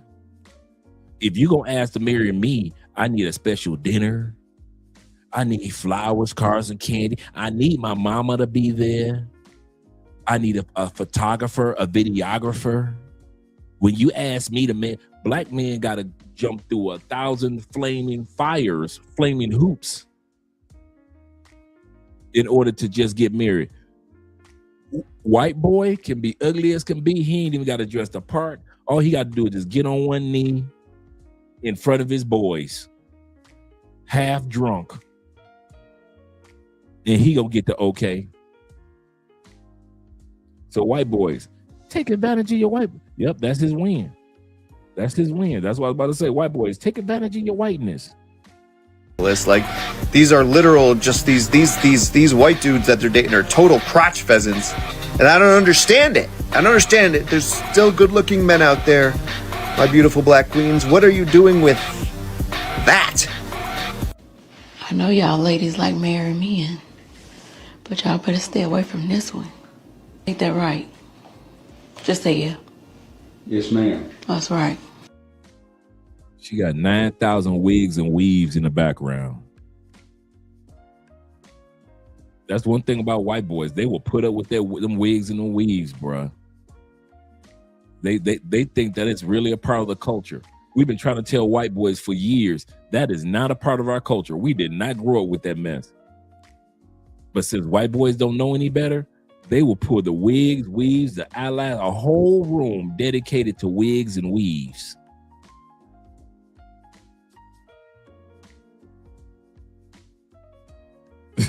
I'm just saying. My man K says this. He say, Dre, if y'all think Dre's lying, Only Logic channel, shout out to Only Logic, shows literally hundreds of videos of proof. I kid you not, man. I kid you not. That's her wig room. Yep, that's her wig room. Can't tell her nothing. What a brother won't tolerate, a white man will. He said he don't even notice when y'all be flirting with him. I don't. You don't see him at all? Huh? Hmm? You don't see when the women are flirting with you? Nope. If you don't like ugly guys, you don't like money.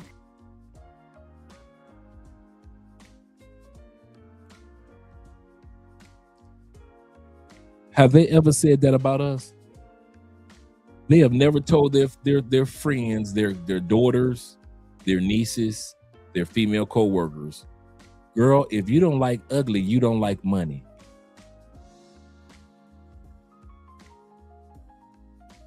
But when it come to white men,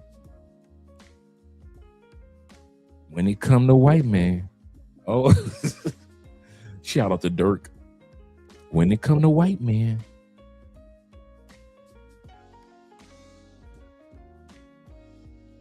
when it come to white men,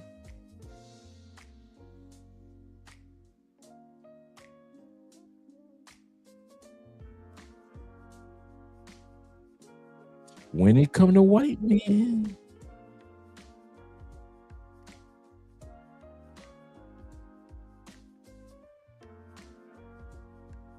and your girl Shira at the bottom of the screen co-signing it.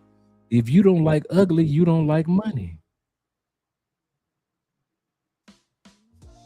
Lena Horne had a white husband, didn't need money to get her. In her prime, it took her, and it looked like Jerry Heller.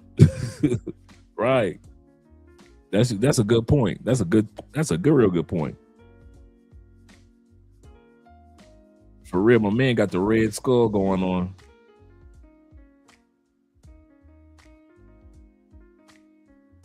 Straight from the Marvel movies.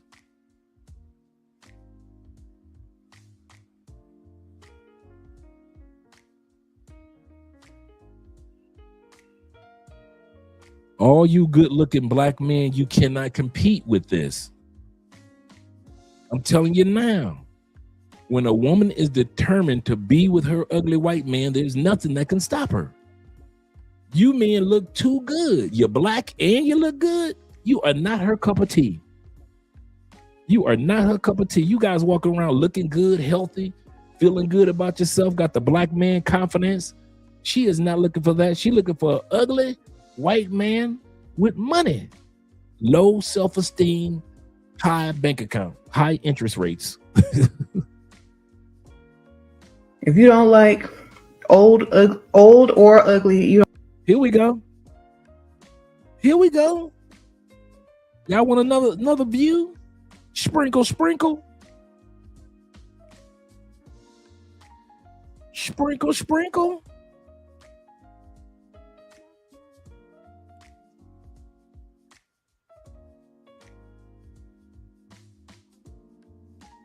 Don't y'all ever tell me that women aren't for sale. Don't y'all ever tell me women aren't for sale. He said it's wild to see that they go that far to trap for dollars. Don't they ever tell us that it ain't for sale.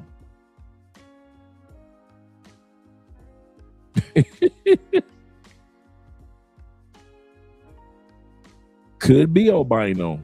That's what I was thinking too.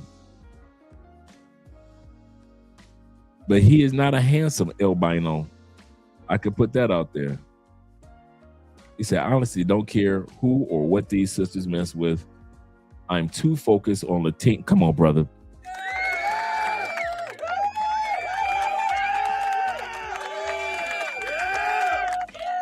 Too busy being focused on Latinas, snow bunnies, and Blasians.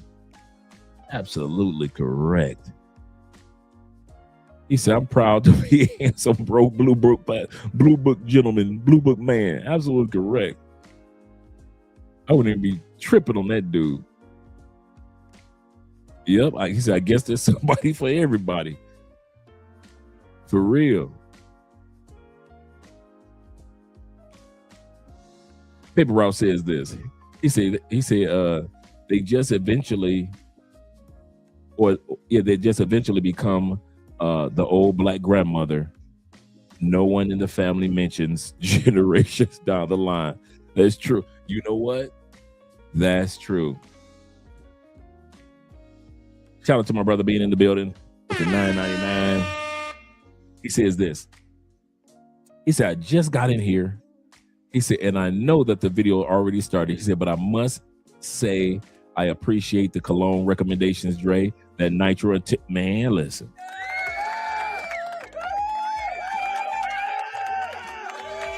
Let me grab that. He said, now I have the, you got the elixir too? Let me show you guys the cologne real quick.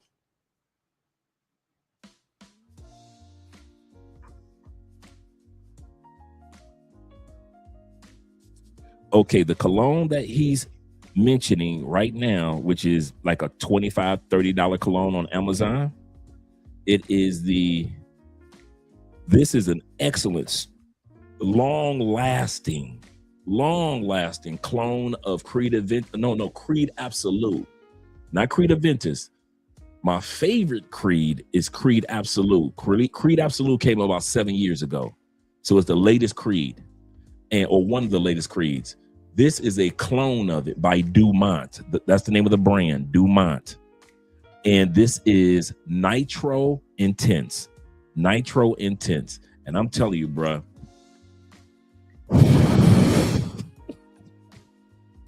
it's such a good cologne. And it's masculine upon masculine upon masculine. And like I said, I've smelled the original, which is $250 to $350. The original Creed Absolute, not Creed Aventus, Creed Absolute, the black bottle. And it smells just like this one for $30. For $30. Now this one, the Elixir by Dumont, Nitro Elixir. This one is YSL Myself.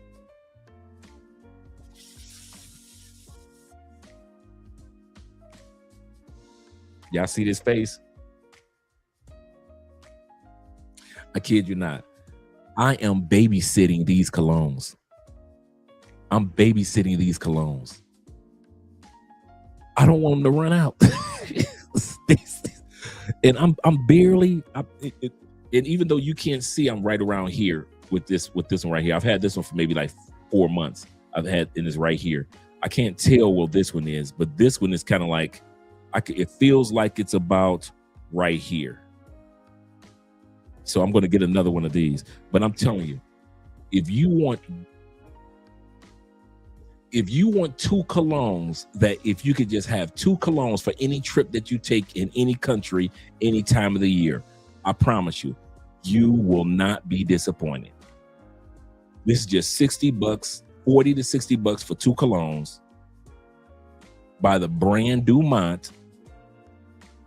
This is Nitro Intense, the Creed Absolute clone. This is the Elixir, Nitro Elixir. And this is YSL Myself clone. And I'm telling you, bro, these are like 95 to 99% accurate. I kid you not. These gonna be in the collection for a while, bro.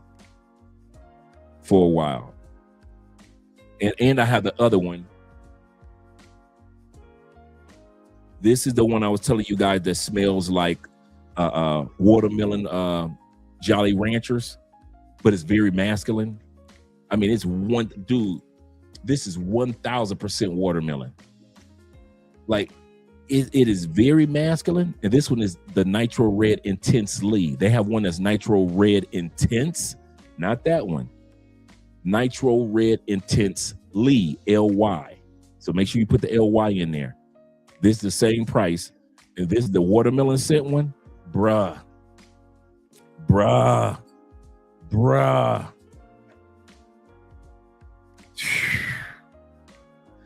That whole brand of Dumont Nitro they have like 7 of them. And these are like the top 3.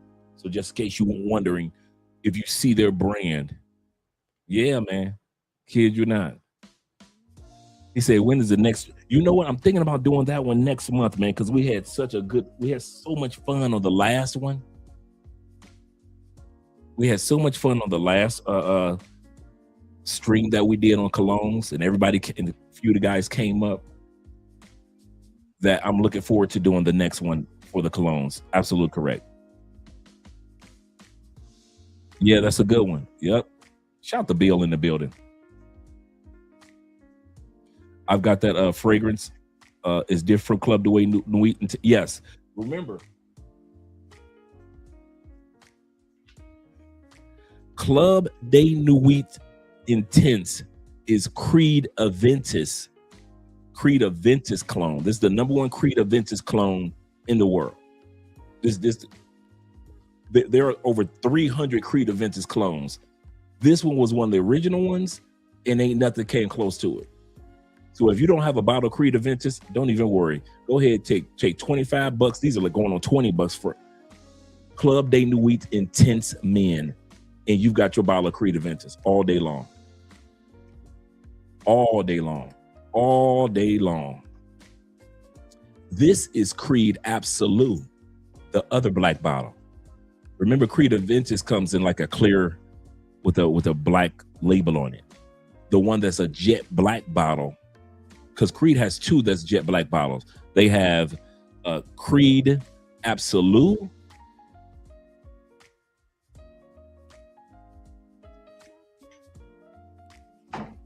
and they have the other one is Creed Silver Mountain Water.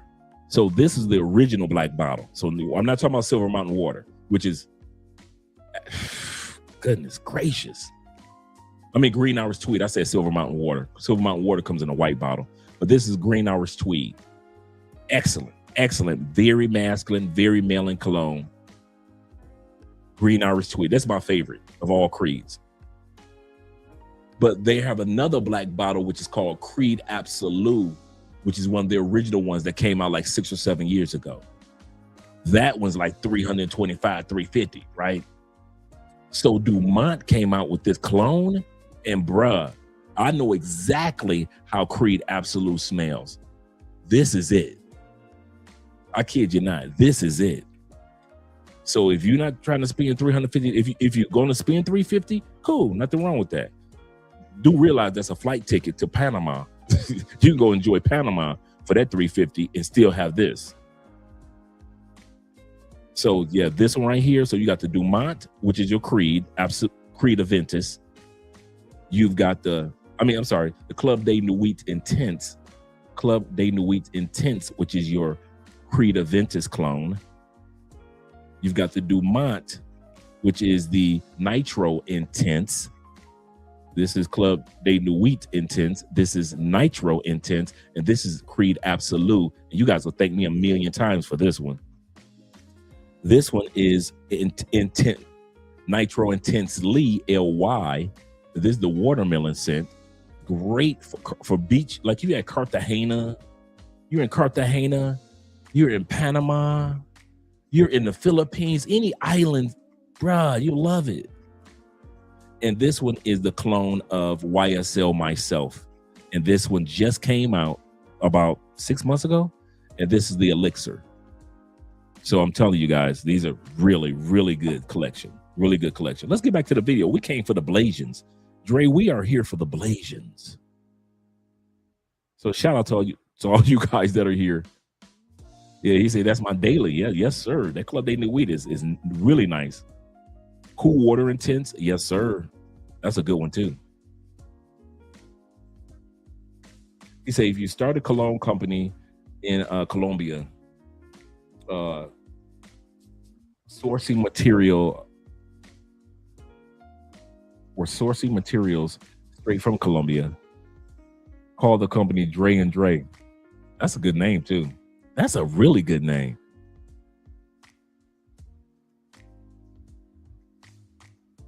You say you need my favorite fragrance list. We're going to actually be doing next month. We're going to be doing another fragrance live stream. I don't think you were here for that live stream, Pure King. We had such a good time. I'm going to tell you something. I was kind of nervous. I didn't know if it was going to be. I said well, maybe 25 dudes will show up, a couple guys. I said because we're going to have guys come up and kind of like talk about their collections. And bruh, it was so many people here, man. And we did a panel. And guys were showing their collection from Will to other guys showing their collection. We had a really, really good time. That's probably one of my favorite episodes that we've done in 7 years. In 7 years, that was one of my funnest episodes, just to see you guys' cologne collections. So we're going to be doing another one. And so you'll definitely get a chance to just go through the list of colognes and clones that we work with. He said the things is that some of the Creed colognes is that the overpowering scent of bergamot on the back end. He say, this is the problem I have with Creed. I'm gonna say it in a second. He say, too even sometimes light of some of the places in Asia, as the smell tends to bother some people. We talked about that on the live streams. The favorite scents, or the scents that women in certain parts of the world like.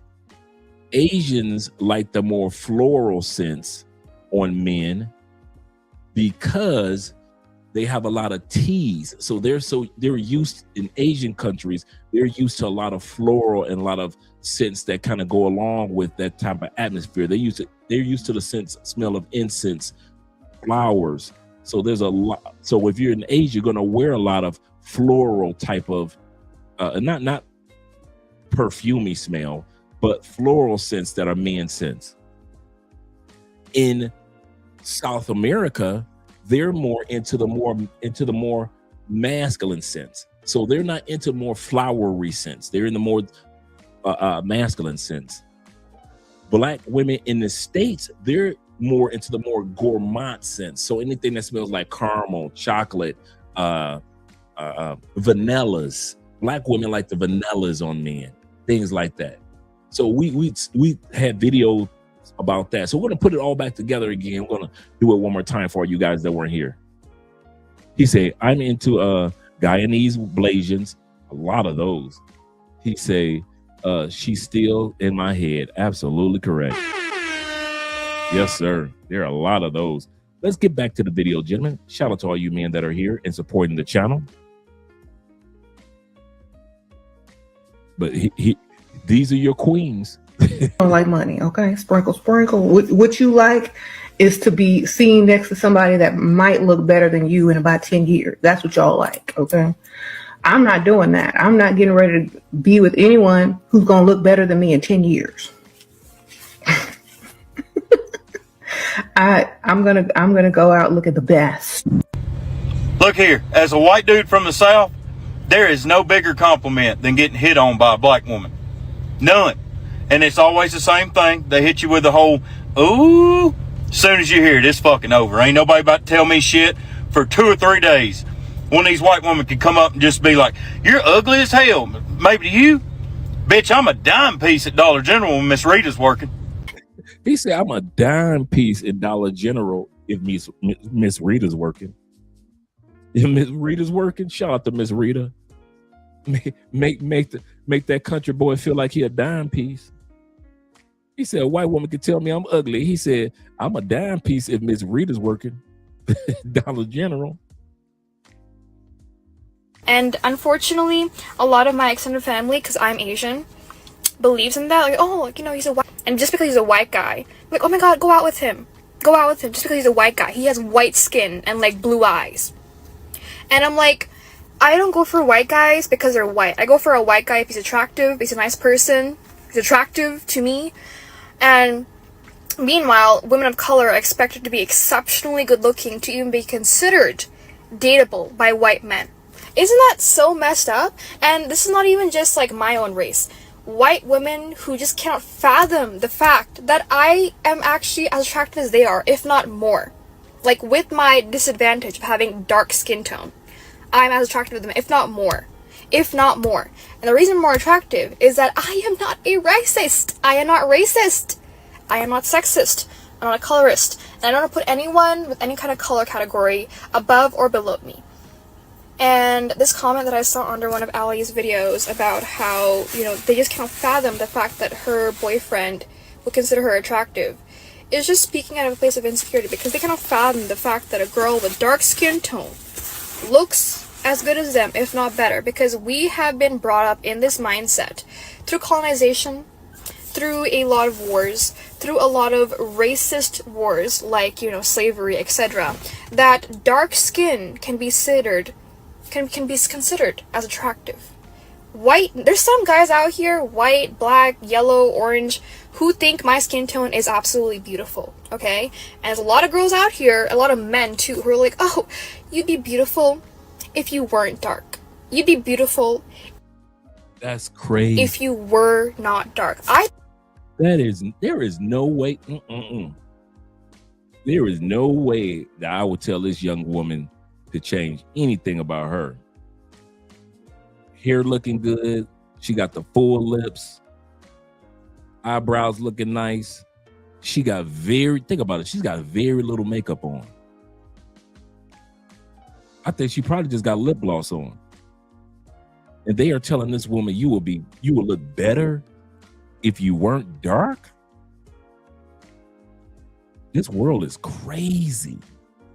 I think I'm beautiful because I'm dark, but it's taken a lot of like reconditioning. How many women do y'all know could And pull like this off? I'm serious. How many women do y'all know in the Black community could pull this off? No makeup, flawless looking skin. She probably got lip gloss on at the most. Hair flowing. With the Brazilian tan. Okay, we don't know too many sisters that can pull that off. How many Asian women, average Asian women, can pull this off? Thailand? Nope. Philippines? Nope. Cambodia? Nope.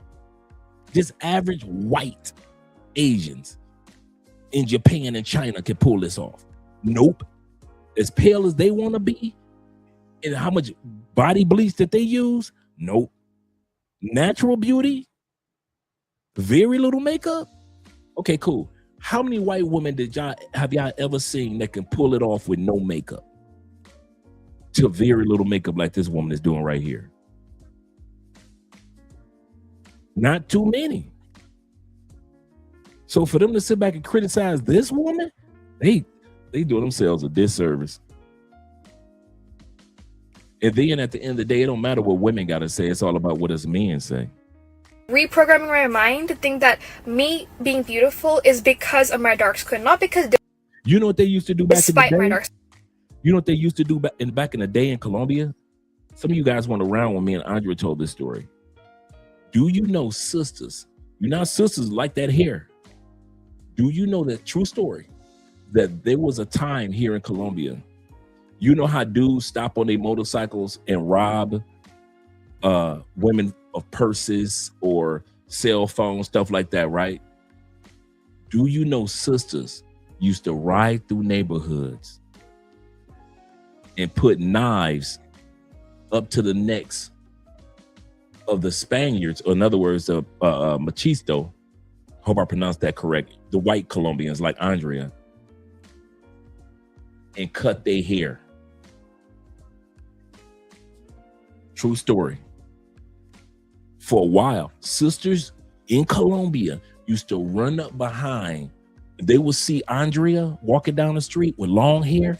They will run up behind her, put that thing to her neck, and the other hand, a pair of scissors, and cut Andrea hair, and run, or jump back on their motorcycle and still in the hair.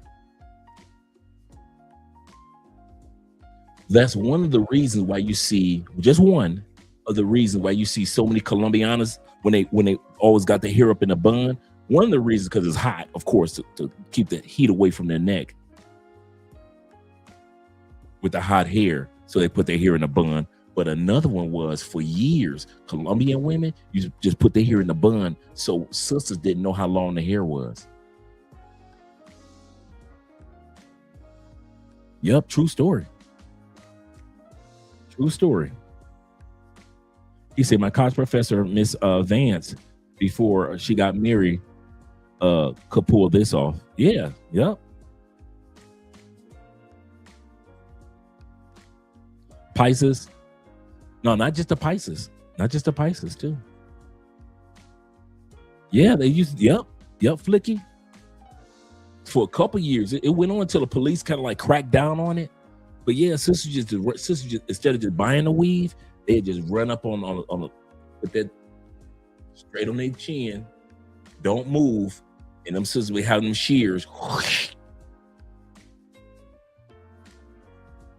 Still take that person's hair. Girl left nothing, all her hair gone. She done got robbed for her hair here in Colombia, bruh. Yeah. Now, it's been a few years since that, but when I first started coming down here, man, Andrea told me, she said, yeah, they should steal hair all the time. And you know Andrea, she don't, all her friends are sisters. Not saying that she was seeing it, but it was like something that people knew all about. It was very common down here at one point in time. Yep, stealing hair from women. Yep, that's crazy.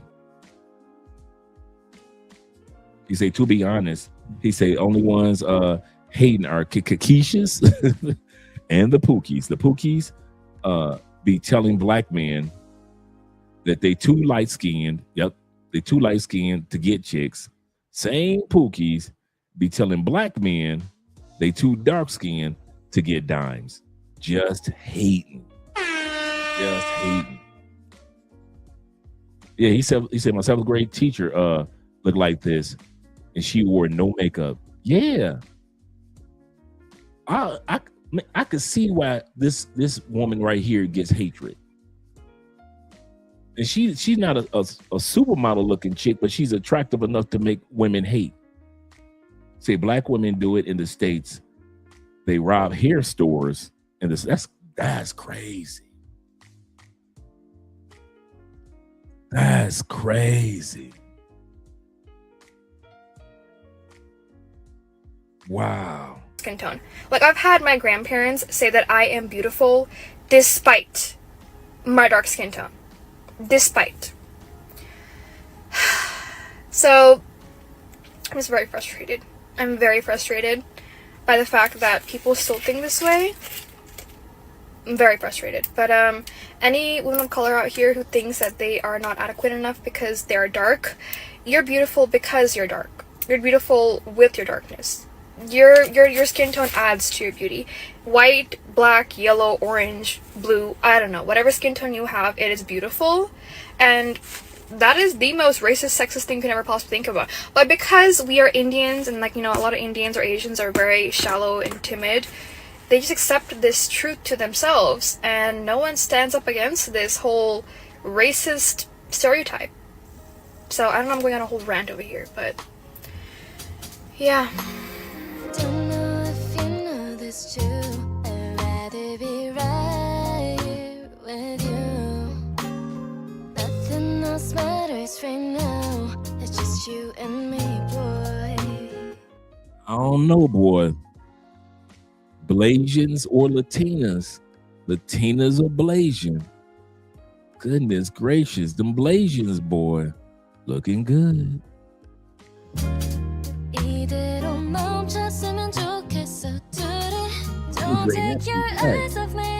We bring that beat back for you gentlemen. You're beautiful with your darkness. Your skin tone adds to your beauty. White, black, yellow, orange, blue, I don't know. Whatever skin tone you have, it is beautiful.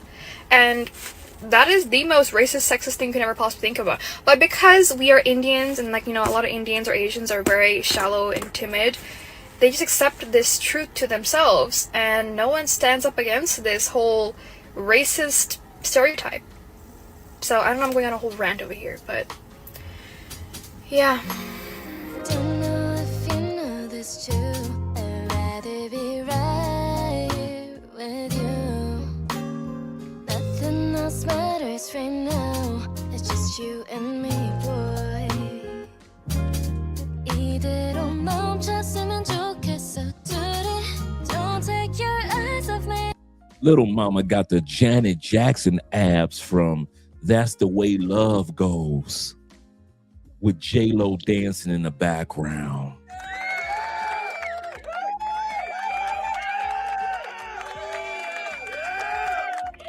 She got the That's the Way Love Goes abs, bruh. Baby, you're the one that I need. 솔직히 말해볼게. 너만을 기다려봤다고. 저수평선을 건너 우주 끝까지 가볼게. With you, with you. 마지막 순간까지 너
That's a good point, Corporal.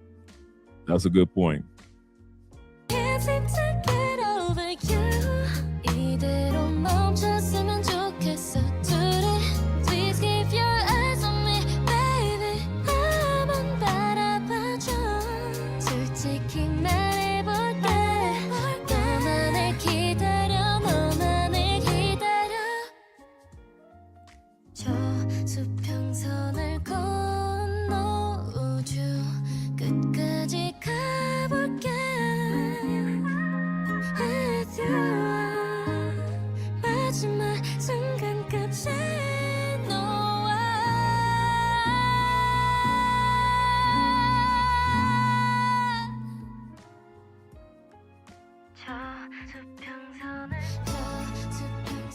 In honor of Asian Heritage Month, we give you the top 5 most beautiful, famous Blasian women. Let's get it, let's go.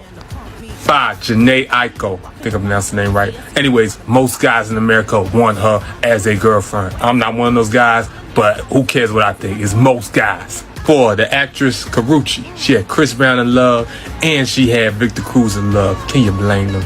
3, my favorite on the list, Denise Lawson, the actress that played in Tyler Perry Meet the Browns. I used to have a crush on her back in the day. 2, the singer that made the song that topped the charts almost 20 years ago. Me and you. Cassie, okay? Come on, you knew she had to be on the list.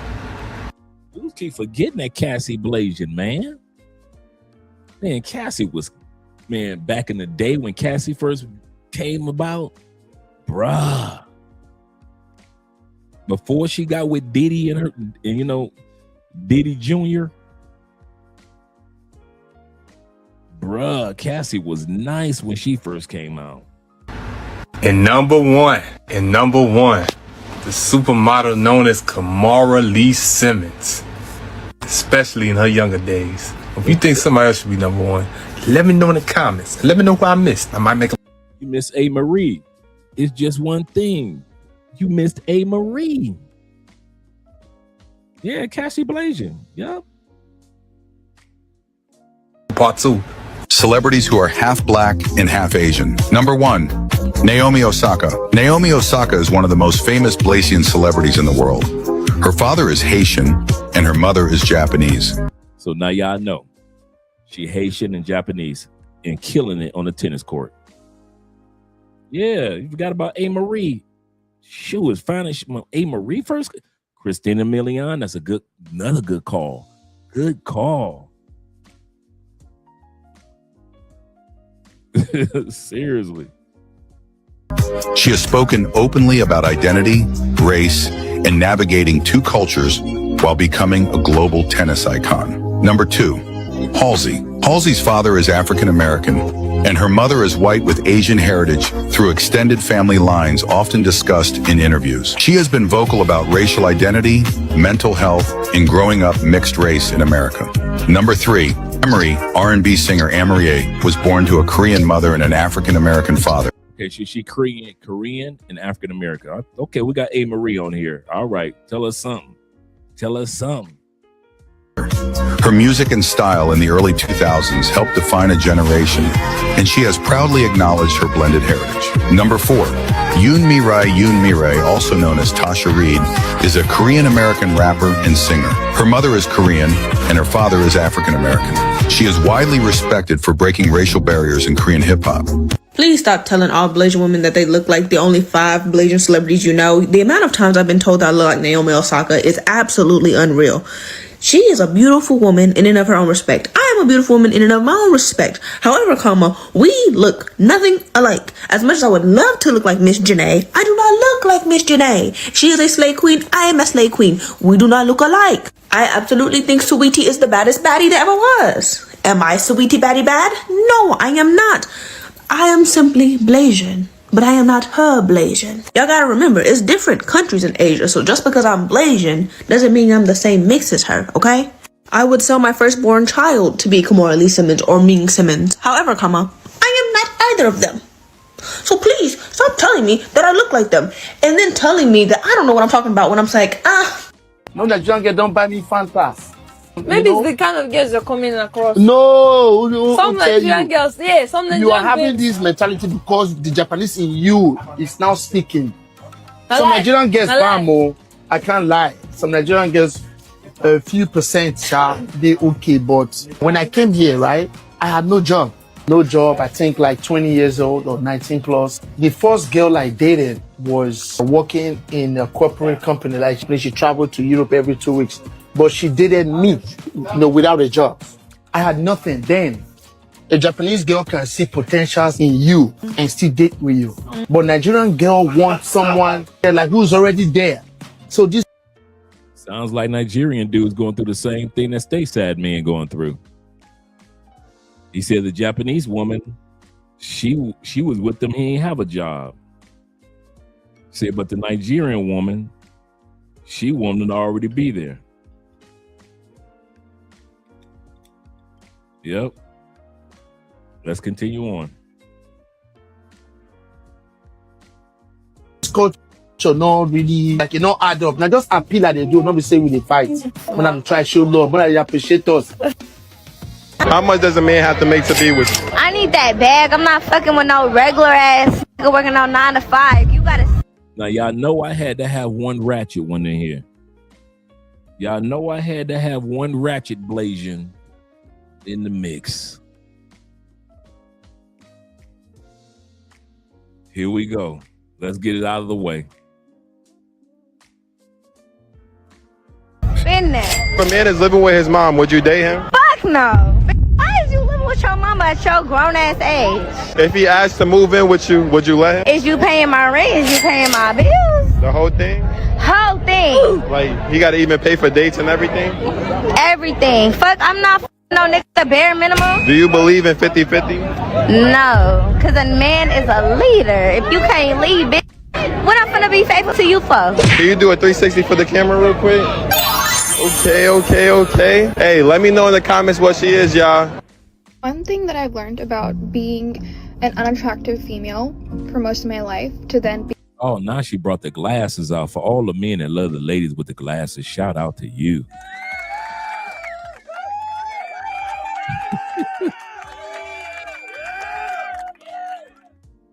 Shout out to you. Being a very attractive woman in my early 20s is that people will hate you either way. Okay? People will hate you for being ugly. And it's not even your fault sometimes because you're going through freaking puberty and you're a freaking child. Like, no one's supposed to be sexualized at 13 or even 17 or even 18. Okay, you're just a child. And then when you're actually good looking and you actually like what you look like and you actually are confident, it's like, oh, you're cocky then. So every time people, especially in the beauty industry, want you to feel like you're lacking something, to then buy something or to ask for validation by buying more clothes or validation from other people to keep the cycle of overconsumption. This woman don't need no makeup, no lipstick.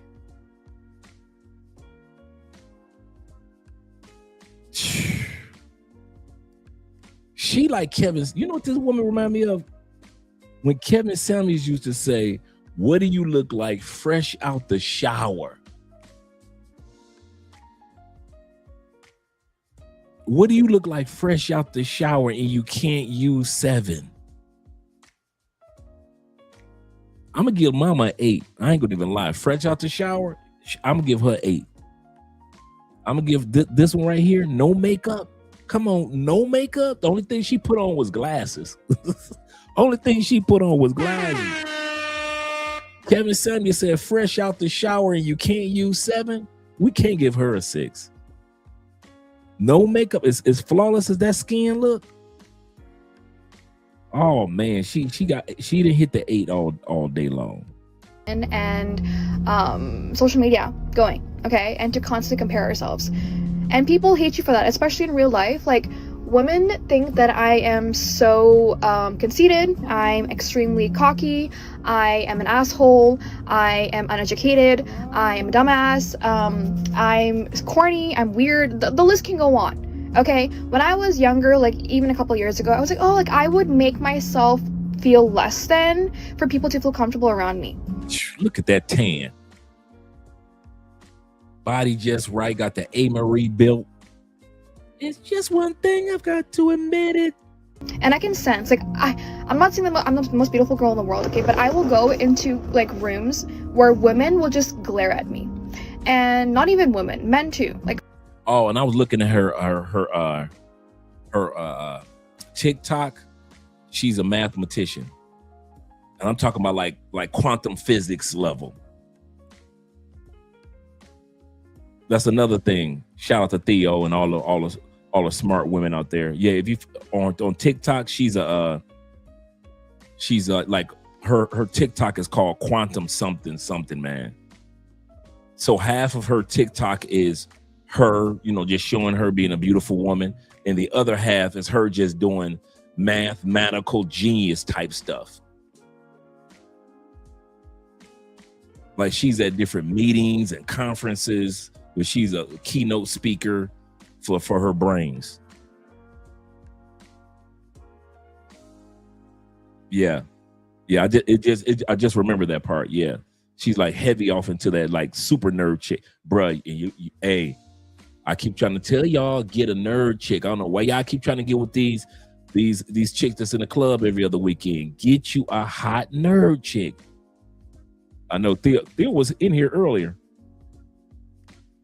Get you a hot nerd chick. all genders will glare at me, and they will tell me that I overdress myself, I'm a try hard. They will tell me, hey, like, you took so long to get ready. And I'm like, the kind of person that I am is, you will never catch me in sweatpants, you will never catch me in jeans going out for an event. I'm not saying that jeans and sweatpants are a bad thing, but like I've been raised to dress to my best every single day and put on a full face of makeup for myself, but apparently I'm total try hard. She said in the other video earlier that she's single. So if I don't look good, I'm ugly. But if I try my best, I'm a try hard. You can never win. You can never win, okay? So being confident and knowing that you're a beautiful woman and saying that you're a beautiful woman is going to be triggering for a lot of people, but who gives a fuck? And that's ultimately you fighting against the patriarchal society or the misogynistic society or a society of overconsumption and overvalidation from everybody, okay? True freedom is not giving a shit and actually owning what you have, okay? And a lot of y'all women out here are... She says the happiest you've ever been won't be the happiest you'll ever be. That's a good saying. The happiest you've ever been won't be the happiest you'll ever be. Genuinely so beautiful, but you're so used to, putting yourself down to make people feel comfortable. Don't do that, okay? If you're a beautiful woman and you're a smart woman, own that shit. Own that shit, because otherwise that shit will ruin you, and people will ruin you for just being a beautiful and smart woman. I did this one guy, he thought he was super rich. Thanks, 313, them Detroit boys. You better back the fuck up out my face, goddammit. I'm from Detroit, Michigan. Don't play with me. Make sure you guys click the like button. That invites other individuals in. Let's continue on. Super nice, and he thought I was half Thai, and I didn't want to disappoint him. You know what I mean? Like, I don't want him to just be like, oh, she's just normal black. You know, I just want the life like leave his eyes. So yeah, I would play into it a little bit. Sometimes I'd be like, okay, just maintain the vibe we had going on. I'd be like, what's the word? What's the word for that? Guys really like their Asian girls, Straight from a party. Hey, Esco, I caught that too. With the one back here. Let's bring that back. And that with little mama back here. Ultimately, you fighting against. Yeah, I got that too. Smiling, keep from crying. I got that too. But do realize this little mama right here is only 24 years old, though. She's only 24, so she's got a long way to go. But yeah, I caught that Tracy Ellis Ross dancing in my empty house alone. That Brandy sitting up in my room. Yeah, I thought I was the only one that caught that. Yeah, I caught that. You ain't alone, brother. You ain't blind. I caught that too. The patriarchal society or the misogynistic society or a society of overconsumption and overvalidation from everybody, okay? True freedom is not giving a shit and actually owning what you have, okay? And a lot of y'all women out here are genuinely so beautiful, but you're so used to, you know, putting yourself down to make people feel comfortable. Don't do that. Don't do that, okay? If you're a beautiful woman and you're a smart woman, own that shit. Own that shit, because otherwise that shit will ruin you, and people will ruin you for just being a beautiful and smart woman. I did this one guy, he thought he was super rich, super nice, and he thought I was half Thai. And I didn't want to disappoint him. You know what I mean? Like, I don't want him to just be like, oh, she's just normal black. You know, I just want the life, like, leave his eyes. So yeah, I would play into it a little bit sometimes. I'd be like, okay, you know, just maintain the, you know, the vibe we had going on, you know. I'd be like, what's the word? What's the word for that? Guys really like their Asian girls, you know. Straight from a party, we're all on a roll tonight. Women be sparky, all the men be dancing right, moving my body. That's when Cassie was killing it back then when she first came out. Yeah, shout out to the Blasians. Clubbing feels so sweet. We turn and turn and turn again. We turn and turn and feel the heat. That Blasian face card is not to be played with. Some of you dudes ain't ready for beautiful women like this, man. Y'all say y'all want one, but when you get one, boy, you better be ready. Especially if she a nerd chick. Don't be jealous and scare her off.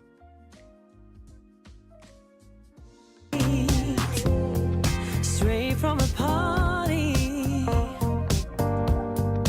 music's coming your way. I will be smiling, you'll be so fine.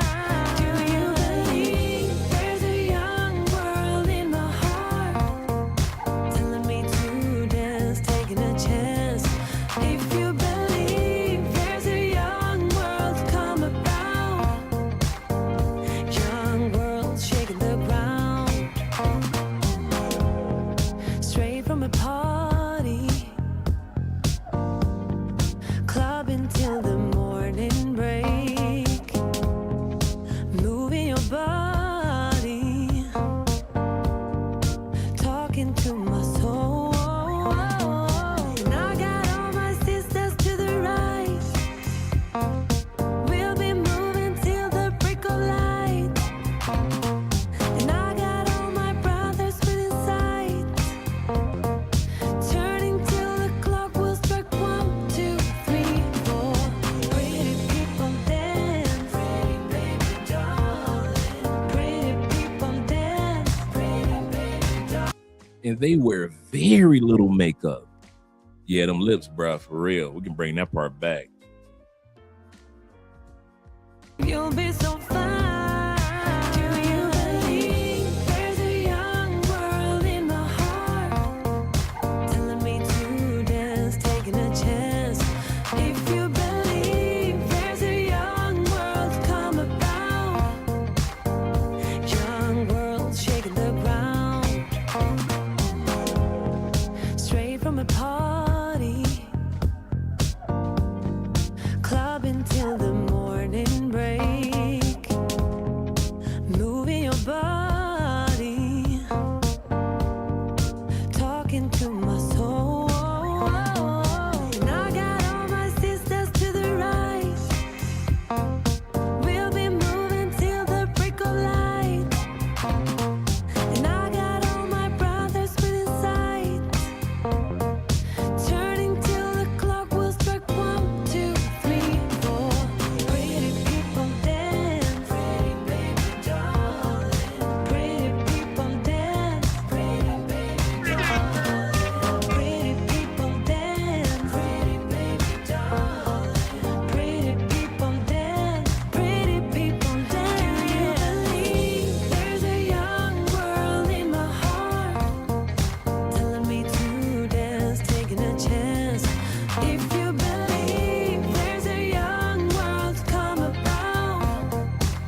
These women say they have lived through something terrible. Before they go into the details of it, remember we were talking earlier about the Asian companies and factories that are moving towards countries in Africa to help build the infrastructure, do business.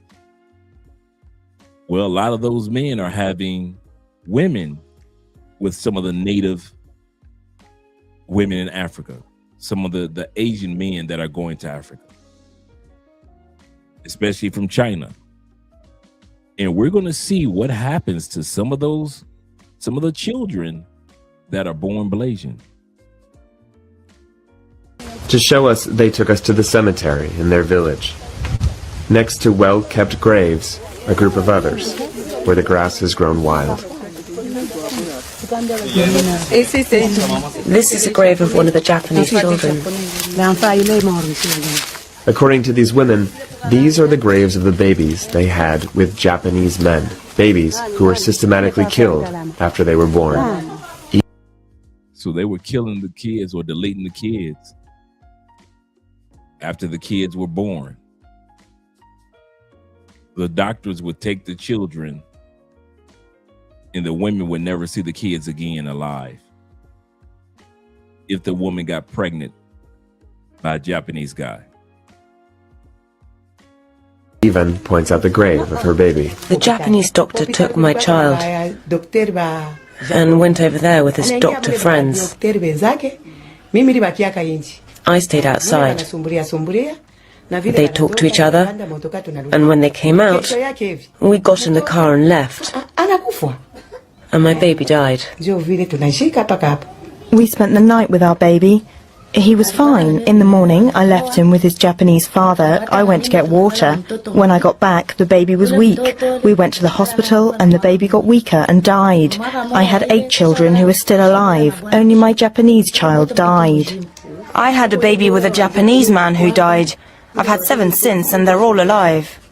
I had 1 Japanese baby who died. The other 7 children lived. So all these women who are talking on average have 7 children, would have been 8 on average. And the only child that somehow miraculously died was the Japanese child. Was it infanticide?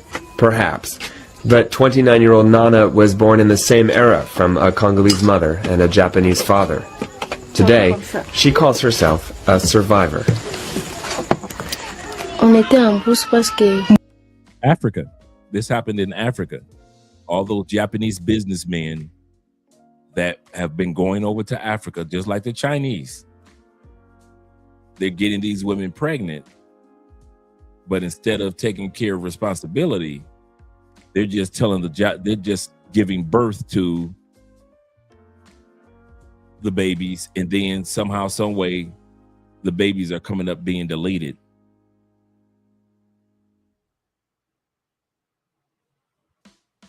We lived in the bush because our grandparents told us that if we stayed in the city, we'd be killed. We left for the bush to hide with our grandparents. This region is overflowing in minerals. Each day, trucks by the hundreds take their cargo of copper and cobalt to South Africa, destined for Chinese markets. Nana is single, and she has a child to feed, so she needs money. She sells her charms to the truck drivers who pass through. But Nana isn't only looking for cash. She's also looking for the truth about her history. And so she talks to her father's old colleagues, like this retired miner. I was with a Japanese man named Nakangawara. And he said to me, when we Japanese were with you Congolese, when our wives brought a child into the world, he said we should leave it because it wasn't right. We should kill it. And that's because where we come from in Japan, our constitution does not allow us to have children from other races to bring back to the country. Wow. Y'all hear that?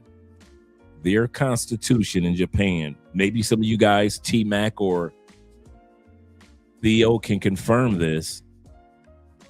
that the Constitution in Japan does not allow you to bring back a mixed baby to Japan. Now, maybe after that baby is older, because we've seen some Japanese, some Blasians move back to Japan, and we've seen some Blasians raised in Japan. But it could be, I don't know. Ronald, you know? Let me know if you know, Ronald. Lies? Because remember, they're in the Congo, so he may not know.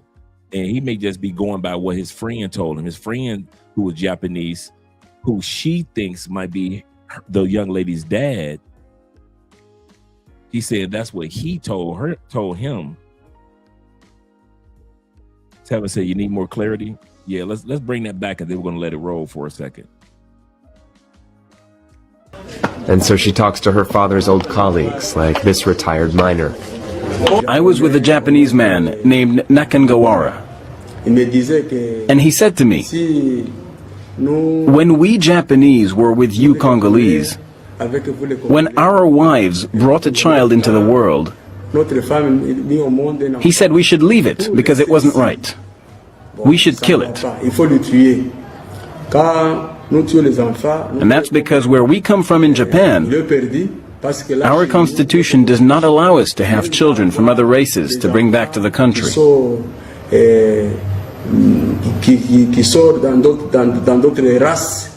And that's why we have to kill them before we leave. I saw 4 or 5 bodies of babies who were killed.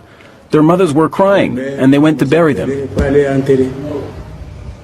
お尻の大きい女性とか、海外だと魅力的って思われるじゃないですか。で、私もそういう体の方が自分がなるならいいなと思うんですけど、結構日本の洋服屋さんとか行くと、これお尻小さく見えますよとか、あ、そっちじゃないんだけどな。逆なんだけどな。そうそう。日本の美に当てはまらないといけないみたいな、なんかプレッシャーとかって感じたことありますか？もうみんな髪の毛ストレートでサラサラで前髪パツってあってみたいな、もうそれにならないと可愛い子じゃないみたいな、周りと同じになるようにみたいなのよく。これ今の綺麗なカールをストレートにしたってことですか？めっちゃしてた。もうね、最近なんですよ、カーリーヘア出したの。でもそれまではもう自分がカーリーヘアってことはもうバレて。Well, you didn't have a blindfold on, so I didn't know you was a candidate. Now I'm in the program. You know what I'm saying? That is. I'm in the program now. Shit, run that program then. That's all I'm saying. What's up? Is you fucking with me or what? Is you fucking with me? That's the question. Because you know I'm there. I'm here right now. What is you? What you mean? What ethnicity is you? Guess. Asian? I'm Blasian. Of course I'm too black for my Asian side and too Asian for my black side. I'm Blasian. Of course the first question people ask is what nationality am I? I'm Blasian. Of course I understand Lao but don't speak it fluently. I'm Blasian. Of course my black side would ask me how to speak Lao and I would tell them made up words just so they would shut up. I'm Blasian. Of course I would go to the temple with my Asian grandma and the church with my black grandma. I'm Blasian. Of course my black side still thinks all Asians are Chinese. I'm Blasian. Of course my Lao side would nickname me Idam Noi. I'm Blasian. Of course I say Sabaidi. First I want to say this was funny. But okay, y'all, not too much on me because look at my other content. I'm a nice lady, okay? But that was funny.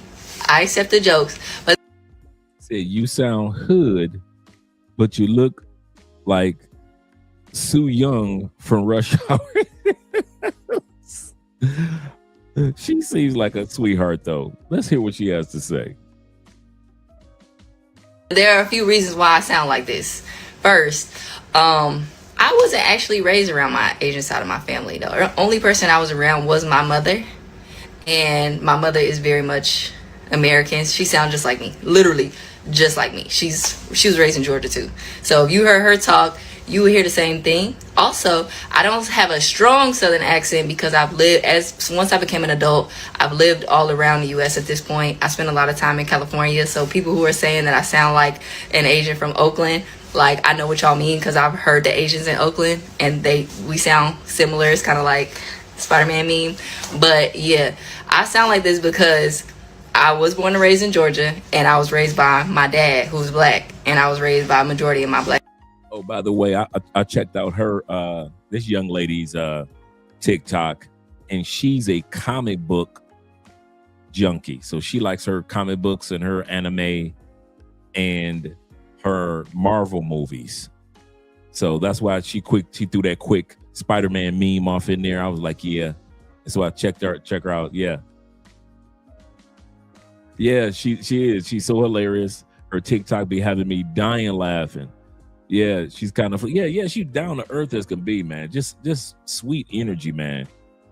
She had me rolling when she was showing her that she does not like Captain America. She like he should not be beating people that he beats. He should not be fighting Thanos. Yeah, she's a real nerd. Yeah, she is. She definitely is. Sweetheart. Of my family. So anybody's wondering about me, like, yeah, both of my parents sound like they're from Georgia. I'm Blasian. Of course, I'm gonna make it my whole personality trait. Obviously, I'm Blasian. Obviously, my mom's Asian and my dad's black. I'm Blasian. Obviously, guys only want to talk to me so they can say they got with a black and Asian girl. I mean, my whole college experience. I'm Blasian. Obviously, I wasn't black enough for the black people around me, or Asian enough for the Asian people around me. I'm Blasian. Of course, the first thing people are gonna ask me is where I'm from or what am I? Duh! I'm Blasian. Of course, I've mainly been with white boys. Ooh. I'm Blasian. Obviously, I grew up getting asked if I'm good at math and if I knew how to twerk. And I'm Blasian. Of course, I'm gonna be pretty. Why are Asian Americans more likely to claim Asians like Olivia Rodrigo over Blasians like Sawiti and her? Because to this day, we are still dealing with colorism and anti-blackness in the Asian American community. These beautiful, talented women are just as much a part of the Asian American community as Olivia Rodrigo is. Because thanks to the heavy influence of Eurocentric beauty standards, women like them would not be considered beautiful by Asian standards, let alone be claimed by the community. Even Korean rapper and singer Yoon who is half black and half Korean, while she appears to look more Asian as opposed to her and Sawiti, still dealt with a lot of discrimination as a mixed-race child in South Korea. And while there's no doubt that Olivia Rodrigo is a Filipino woman, she still has a proximity to whiteness that gives her privilege over women like Sawiti, her, Janae Aiko, all of them. We as a community need to have more conversations about intersectionality and how it affects all of us.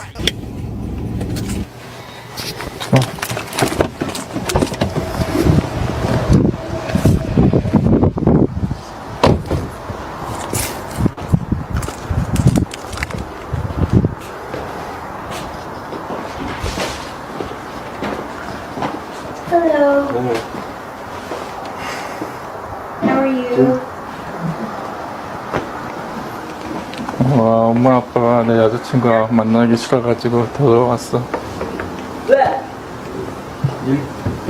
너 인사시키려고 들어왔어. 아니 누가 왔어? 오지마. 나 지금 아파가지고 지금 목소리도 안 나와. 오지마.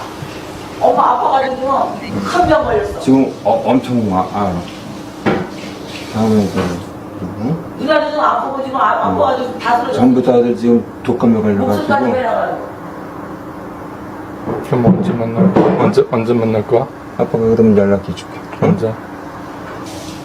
볼 필요 없어. 응? 나 먼저 그 애들은 안 봐. 지마, 가만히 있어봐. 어? 가만히 있어. 그렇게 떨지 말고. 너 얼마나 좋은 여자가 일어났었어. 아이, 요즘에 앞에 있어. 아빠가 저기 정리해서 연락해 줄게. 응? 내가 너 I'm gonna bring this back because I want to. This is sad. This is a sad scenario. How are you? Korean man is looking to introduce his family That are beautiful by Asian standards, let alone be claimed by the community. Even Korean rapper and singer Yoon who is half black and half Korean, while she appears to look more Asian as opposed to her and Sawiti, still dealt with a lot of discrimination as a mixed-race child in South Korea. And while there's no doubt that Olivia Rodrigo is a Filipino woman, she still has a proximity to whiteness that gives her privilege over women like Sawiti, her, Janae Aiko, all of them. We as a community need to have more conversations about intersectionality and how it affects all of us. Okay, so my man got the cute Blasian girlfriend, fiance actually. He's been trying to introduce his mom and his dad to her several times over. This video is him going over there like the 6th time trying to introduce his fiance, the Blasian, to mom and dad. Dad don't look like he tripping so much. Mom is going to lie and say, we got a cold. You can't come in with her. Everybody's sick in the house. Why did you bring her over here?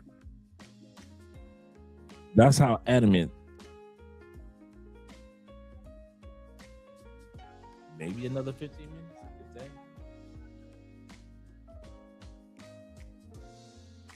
Okay. I got you, babe. So he's once again trying to introduce her to his family. I dropped the link to the young lady, the young nerd chick that we just watched a minute ago. I dropped her TikTok in the comment section for you guys. So let's look at this scenario, see how it plays out.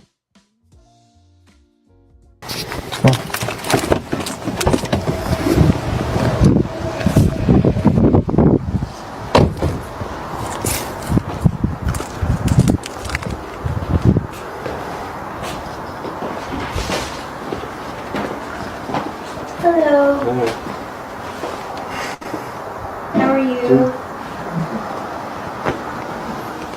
엄마 아빠가 내 여자친구가 만나기 싫어가지고 들어왔어. 왜? 너 인사시키려고 들어왔어. Said why they brought here. Mom said, who's that? Don't bring her here. 나왔어, 오지마. 나 지금 아파가지고 지금 목소리도 안 나와. I'm so sick. I can't even speak. But you're going to hear mom running off at the mouth talking about she's so sick, but she can't even speak. 오지마. 엄마 아파가지고 지금 큰 병 걸렸어. 지금 엄청 알아. 다음에 누나도 지금 아프고 지금 아파가지고 다 들어. Said you can't come in. Even your sister is sick. Dad says, you know, maybe next time. 전부 다들 지금 독감에 걸려가지고. 그럼 언제 만날 거야? 언제 만날 거야? 아빠가 그러면 연락해 줄게. 언제? So he's like, Dad, when can we meet? And he's like, man, I'll let you know, man. When your mama ain't on that BS, bruh. 왜 필요 없어. 나 먼저 그 사람 안 봐. If it's that same woman, then I won't meet her. That's what the mama says. If it's that same woman, then I won't meet her. I'll come to the comment section in a second. 지마, 가만히 있어봐. 가만히 있어. 그렇게 떨지 말고. 너 얼마나 좋은 여자가 결혼했었어. Mom says this, you can marry a much better woman. Mom ain't never even met her. You can marry a much better woman. 아이, 요즘에 앞에 있어. 아빠가 저기 정리해서 연락해 줄게. 응? 이렇게 Mom said, I raised you with my heart. 억지로 저거 하는 거. 한국에서 사람들이라고 혼나가면서 그냥 금이야 오게 들린 아들이야. 아니, 가만히 만나자면 다 취소하잖아. 그러면 아빠하고 저기 정리를 해가지고 너하고 나하고 이렇게 부수기르지 말고 먼저 말을 하자고. 응? 아니 그때도 취소했는데 다음에는 취소 안 한다고 어떻게 말할 수 있어? 언제 연락할 거야? 아니, 있어 아빠가 다시 연락 저기 해줄게. 그래, 연락해. Dad said, I'll contact you later. 여기 저기 하면은 안 돼. 다 이렇게 조정을 하고 그렇게 해야지 더 악화되는 건 안 돼. 그동안 이런 상황 저런 상황한 게 많아. You know what? The scene that stuck out to me the most was this scene right here. You got the Blasian sister standing there in the garage, being really nice. And then you look at the background. You got the garage in the driveway all smooth, nice house. I kid you not, I'm looking at this whole scenario. You got the nice suburban area that everybody wants to move to, right? Not realizing inside many of those homes that look nice in a nice neighborhood, some of the most evil people that you ever want to meet. Some of the most evil people are living in some of the nicest neighborhoods. This little moment right here stood out to me when I saw this. I was like, I just paused it when I was editing, and I was just thinking to myself, beautiful neighborhood and evil people inside those homes. So just because God bless you with a house and money and opportunity, that don't mean that you're not an evil ass person. 언젠가 그러면 제시 우선 응? 만나보자고 응? 뭐 아빠가 천년을 만년 살 것도 아니고 하여튼 간에 너희들 잘 푸는 걸 봐야지 너도. Dad said, I just want to see you do well. 그렇게 생각했고.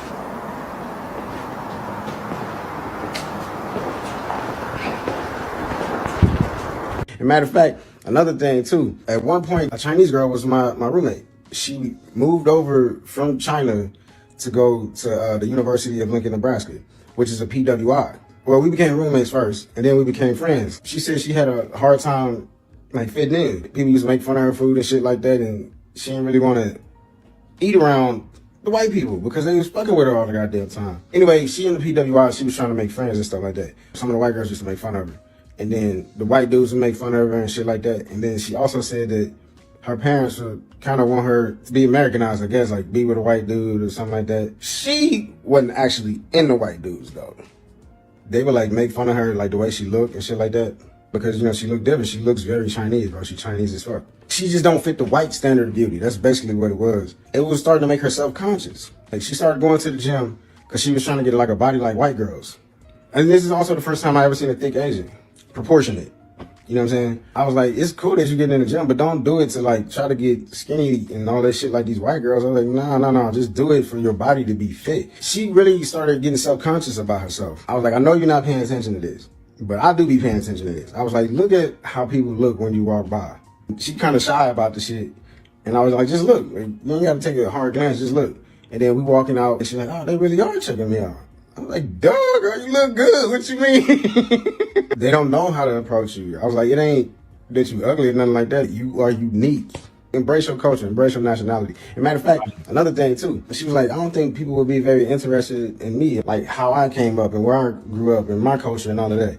Are white girls better than black girls? I don't think any race of woman is better than the other. I like the intangibles that a woman brings other than her skin color. I think it's actually insane that you would pick somebody based on their skin color. I think there's trash in every color. I'm attracted to all races. I think they're classy, beautiful, feminine women in all races. So I don't think any race is better than the other. Do you like white girls more or black girls more? I like white girls and black girls who are feminine and classy more than I like white girls and black girls who are hood rats. Do black girls like you? Black girls love me. The classy, professional black girls love me. The hood rats, not so much. Facts.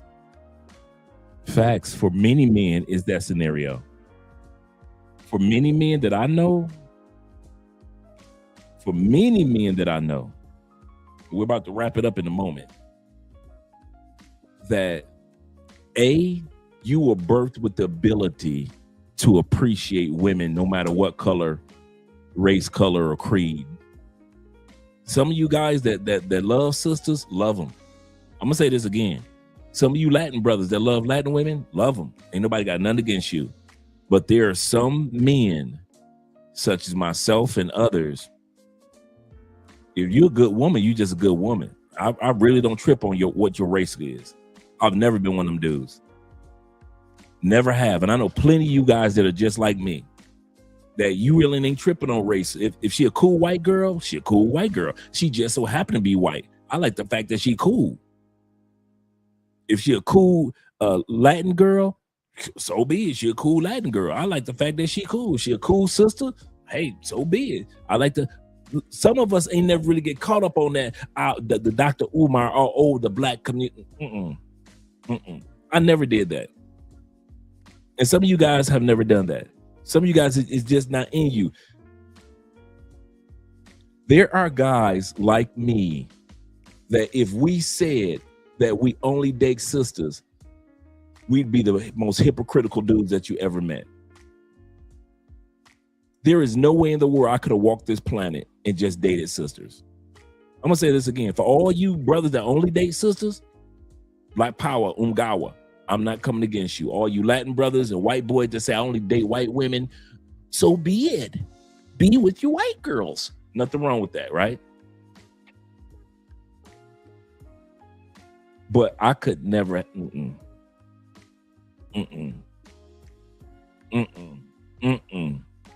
All these beautiful, really nice women in every race, and you gonna purposely lock yourself into one race on a whole planet.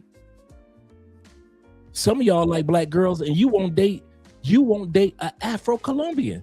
If she not African American, you ain't gonna date an African. You ain't gonna date a Blasian. You ain't gonna date a Blasian from Cambodia. You ain't gonna date a black European. For some of you dudes, it's gotta be black American. If it's not FBA, it ain't you. More power to you, brother. Ain't nobody gonna criticize you. Ain't nobody gonna put you down. Do you? And I mean that. I'm not joking. Do you? Some of you white boys, you only date good old-fashioned country girls from the States. You will not date a European white girl. Do you? Brad, I said it, Craig, Chad, talking to you. Do you?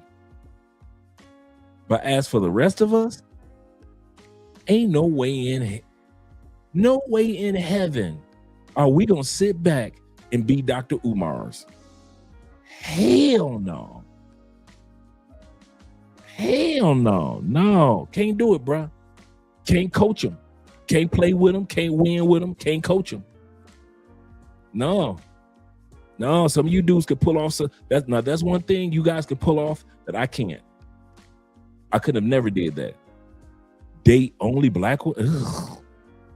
Nothing against sisters. You mean I gotta let like all these fine Asian chicks? I just gotta let walk past me because I'm dating a black. I gotta let all these fine Latinas pass me because I only date black women. No, all you beautiful Latinas, I don't see you. I only date black women from the States. All these bad white chicks. Y'all telling me that you let, I'm serious. So you telling me that you 35 and you let all these white co-workers that's been trying to get with you, you ain't smashed one? You telling me when you had 5 Asian girls Asian women in your face in the club, you ain't try to holler at one?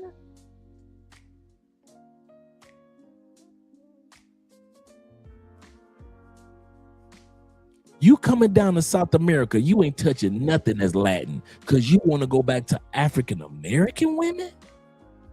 Again, nothing wrong with that. And I mean it, nothing wrong with that. Black power, Ungawa. I couldn't have did that. Ain't no way in the world I'm gonna let a fine white girl walk past me and get hollered at, or a fine Latin chick walk past. Shh. I wish I would let a fine African walk past me from Johannesburg, some motherland coochie. You think I'm gonna let some motherland coochie walk past me for some just so I could be faithful to the FBA chicks? What? Man, bruh. I'm just checking. I'm just checking, man, because like I said, for all you brothers that's built like that, I love my black queens, bro. We've been through slavery together and Jim Crow, and we done been through the civil rights movement together. I got you, brother. I that's why I ain't putting you down. I understand. You know, your mama was black. Give me all the stories. What else you got? Your mama was black. Your sister was black. Tell me all of them, because at the end of the day, I ain't hearing none of that. You can sell that to yourself, and I'm glad that you do. But I kid you not. White boys that I only date my kind. I wish I would mix my white blood with somebody else, my DNA. Shout out to Black Nubian in the building, Canadian boys. I told this guy where I was from. He said, "Oh, I wish I would mix my blood, my pure white blood with another. Only date white women from the United States." Hey, white boys, so be it. I'm serious. I am so serious. Get with Bethy Lou, Mary Lou, Becky Lou. Do it. White boys, couldn't have been me. Couldn't have been me. Ain't no way in the world. If I was born white, ain't no way in the world I'm only gonna sleep with white women. my whole life, like my whole life, I'm just stuck with one color, one race. Well, you can get with light-skinned sisters, yeah, it ain't the same. I mean, just think your whole life. I'm talking about 18 to 88. Your whole life, you only touch black women? And like I said, black women come in different complexions and different looks and all that. But no. Ugh, I couldn't do it. Some of y'all got more balls than me. And like I said, it's not about the sisters. It's about the fact that in life, if you sit to a planet that has variety, why not take advantage of variety?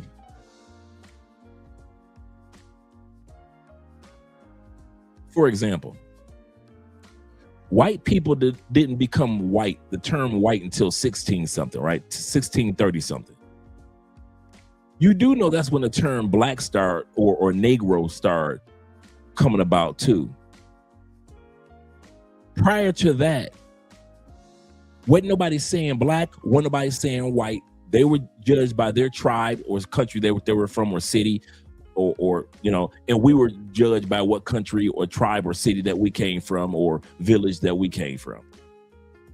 Nobody was talking about the skin tone. So for us to act like we've been called Negroes or blacks for over 2,000, no, don't do that. Don't do that. I'm faithful to my sisters. They went through slavery. Hey. I ain't mad at you, bro. I kid you not. I ain't mad at you. Black queen, yeah, black. Hey, black queens forever. So be it. Snow bunnies never. Hey, I'm with you. The Umarites, the Umarites. I understand.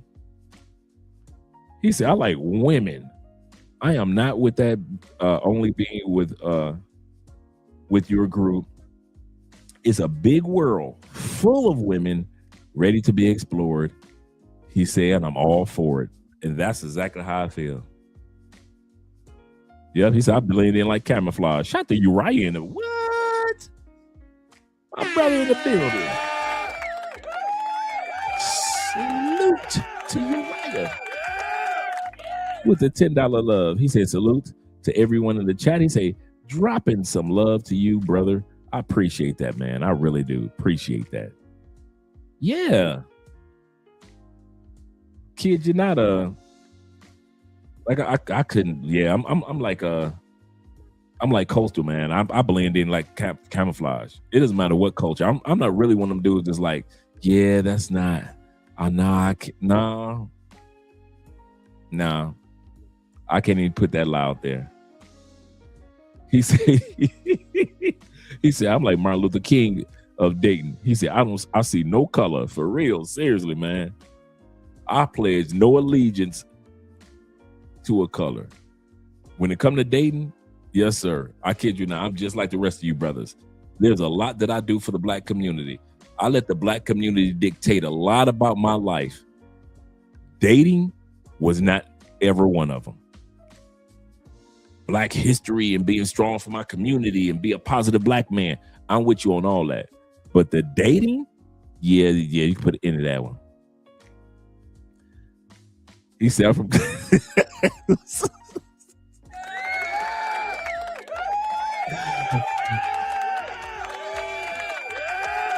I could not have said it better myself. He said, I'm from that Captain Kirk era. You know, Captain Kirk slept with everybody. Seriously, man. There ain't no way I could. Brothers. I ain't trying to convince y'all away from the sisters.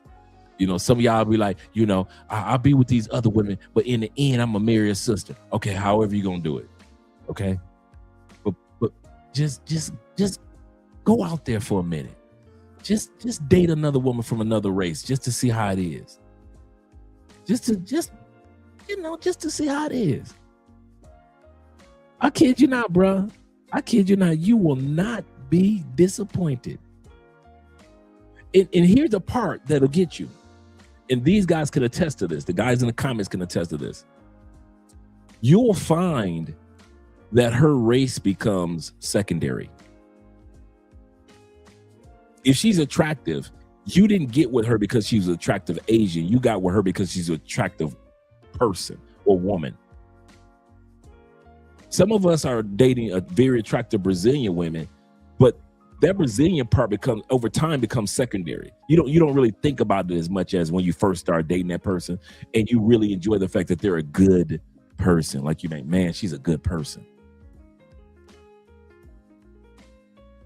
Same thing with Colombians. I don't sit back and think every day like, oh man, I'm married to a Colombian dog.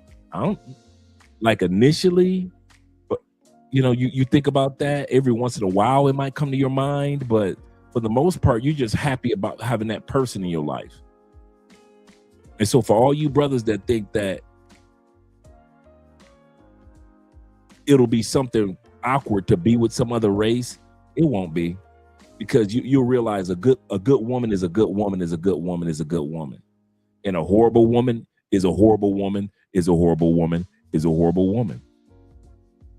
Yep. You'll get to know that. Shout out to my brother AMSM in the building as well. Thank you for supporting, brother, with the $5 love. He said, Andre, don't forget about my beautiful Native. You dudes better not be sleeping on Native American women. Please don't. If you ever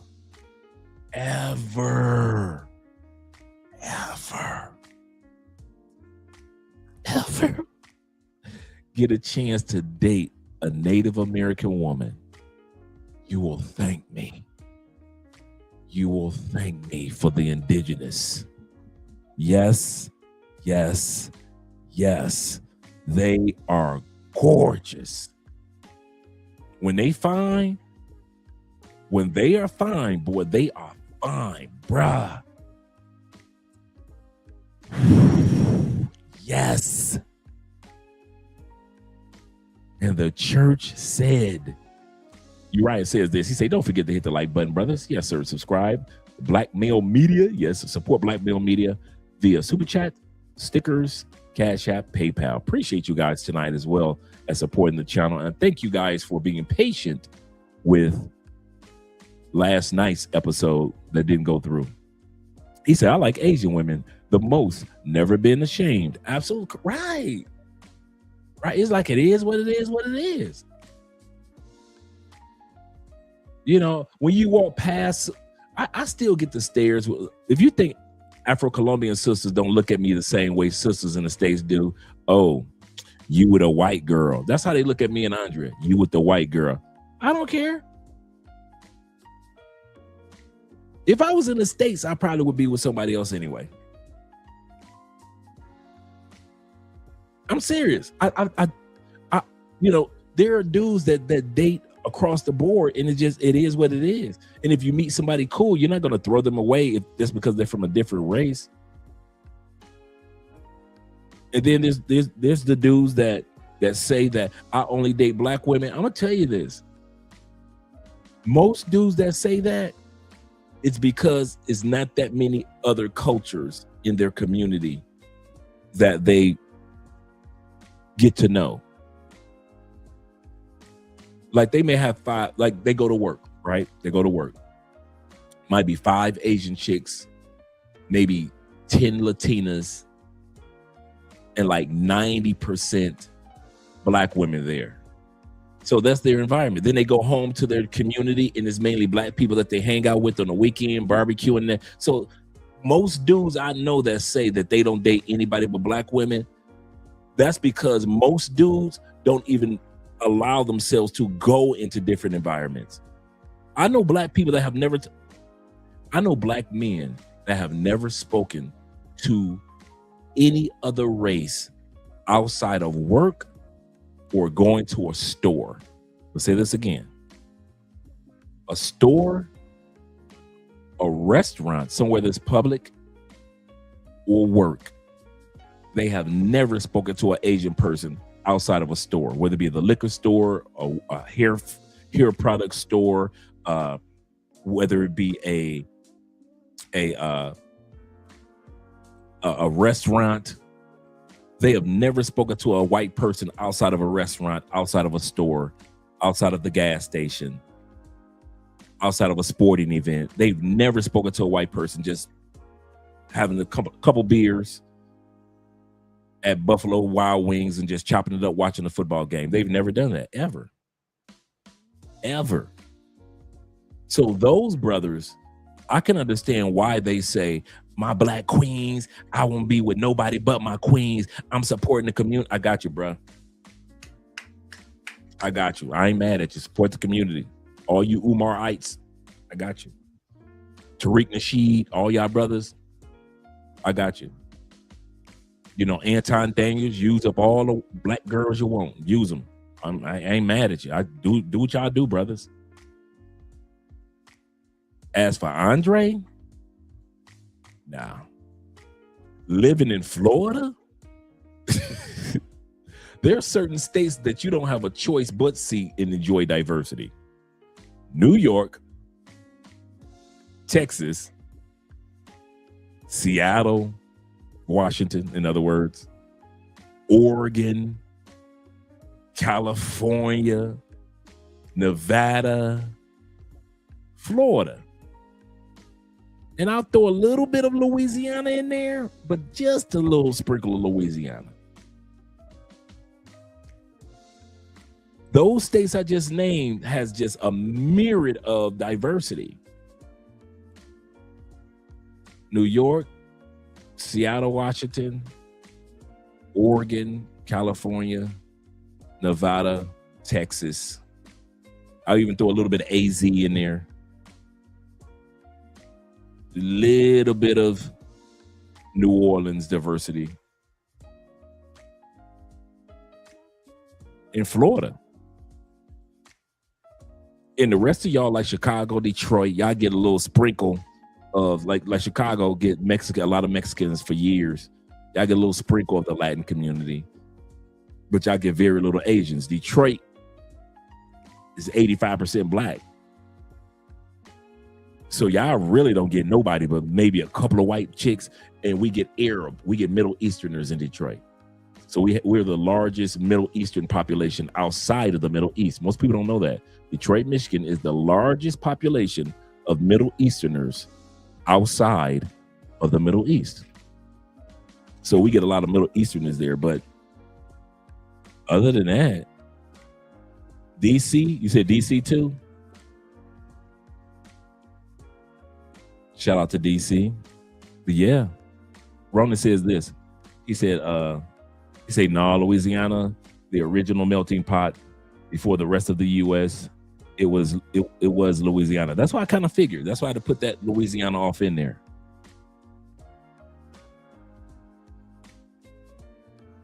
He said, we got a lot of, do you? When I was there, I didn't notice it that much, but maybe, things have changed. The last time I lived in Chicago was like, ooh. Yeah, almost 15 years ago. Ooh, no, it's almost like 20 years ago last time I lived in the Chi. Not the last time I've been to the Chi, but the last time I lived, Dearborn. A lot of Arab community in Dearborn, Michigan. Yes, sir. Make sure you guys subscribe to AMSM. Yes, sir. A man supporting man on YouTube. Yes, sir. Yes, sir. Great content over there. Great. I'm always over there. I'm either watching his TikTok or his Instagram.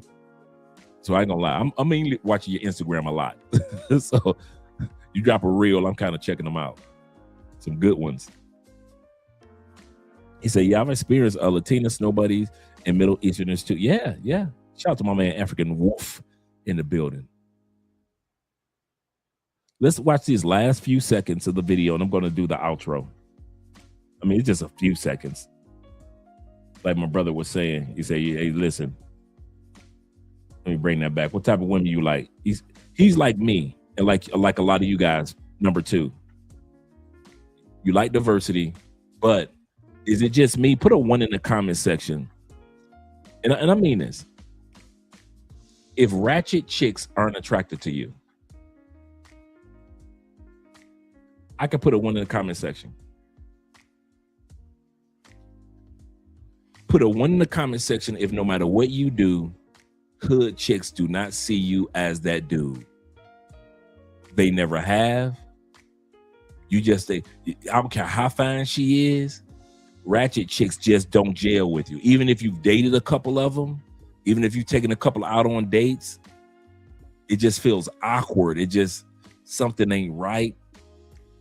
You just, and it's not like you looking down on them or you don't think you better than them. It's just that you just don't. But the professional or the nerdy or the homebody chicks or the down to earth chicks or the funny chicks or the quirky chicks, bruh, like 2 peas in a pod. Like 2 peas in a pod. He said not anymore, but not even. He said even when I was younger. For some of us, even when we were younger, it's kind of crazy. Some of us could grow up in the hood and really not gravitate to hood chicks at all in our own neighborhood. In our own neighborhood, and not gravitate to them. Philly is Dominicans everywhere. Oh, in Philly, I didn't know that. I did know they had a lot of Colombians in Boston, but I didn't know Philly had a lot of Dominicans. I didn't know that. He said everywhere, Puerto Rican, Mexicans, etc. He said that's how I met my wife and her peeps. Shout out Dre and one.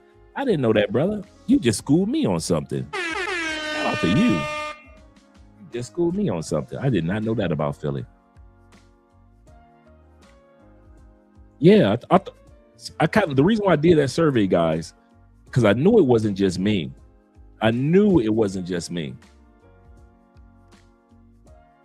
It's just like the brother just said. This brother just said, he said, I like women of different races that are not hood because they're not attracted to him. No matter how much he's in the gym, no matter how much money he makes, no matter what he does, he used to live in Medellin for like 4 or 5 years. And now he's in Miami and doing his thing in Miami. He's been there for like a couple years. Good brother. And he's right. I'm the same way. And many of you guys are the same way. Ratchetness just have never been your cup of tea, and you have never been their cup of tea. And you never felt bad about it. I'll say that again. I have never felt bad about not being the ratchet chicks in my neighborhood cup of tea. I've never felt bad if I went out to a club in my neighborhood and all I did was dance and some dudes were able to bring the ladies home that night. I never felt bad. Why? I knew I was in a hood club. I knew I was in a hood lounge. And hood chicks and me.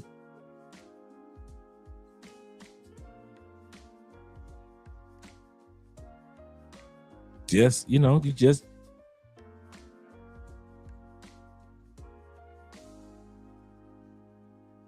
Yeah, you just, and then when you meet these down-to-earth women that got careers and jobs and got to get up in the morning to go to work, you be like, hey, these are my type of chicks. These are my type of chicks. So let's finish off with the last few seconds, and then we're going to get you guys out of here. Skin color. I think there's trash in every color. I'm attracted to all races. I think there are classy, beautiful, feminine women in all races. So I don't think any race is better than the other. Do you like white girls more or black girls more? I like white girls and black girls who are feminine and classy more than I like white girls and black girls who are hood rats. Do black girls like you? Black girls love me. The classy, professional black girls love me. The hood rats, not so much. I'm not a hood rat, Pookie and Ray Ray, so I might not fit their typical stereotype. But there are plenty of beautiful black women who are career-driven, feminine, classy, that I love to spend time with. Is it easier to get a black girl or a white girl? It's only hard to get girls if you're ugly. If you're attractive, it doesn't matter what color you are, you can pretty much get any race of girl. So anybody that's thinking that it's easier to get a specific race, chances are they're probably just not attractive. Or their money. Because if you got money, as we saw earlier, these sisters will let you put a ring on it. So shout out to all you guys that's been here.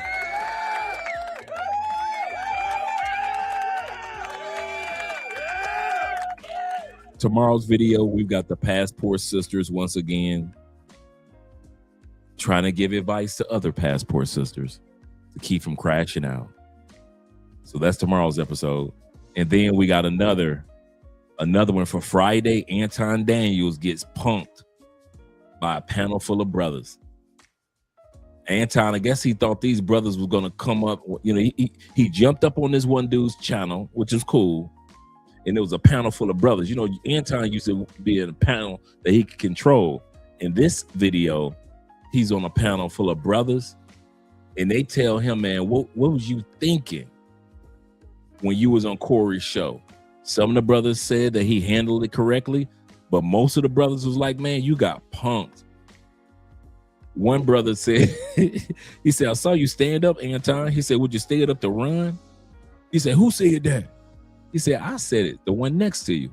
He said, I said it looked like you stood up so you could run.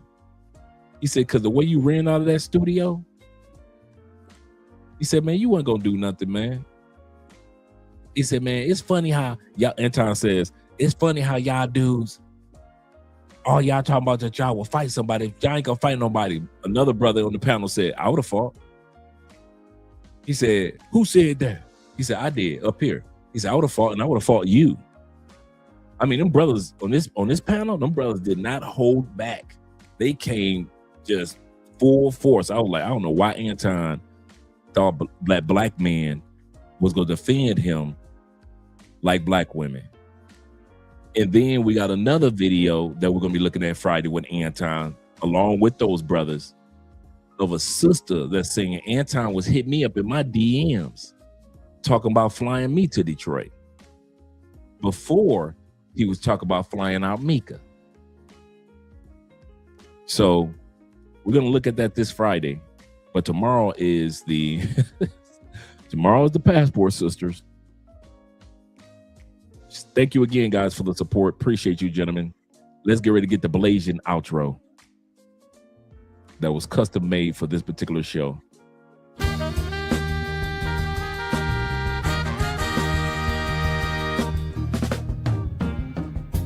We can do better. We could be chasing dreams. We know what's right, and we know how it feels. Yeah, we can do better. We can make a change for real.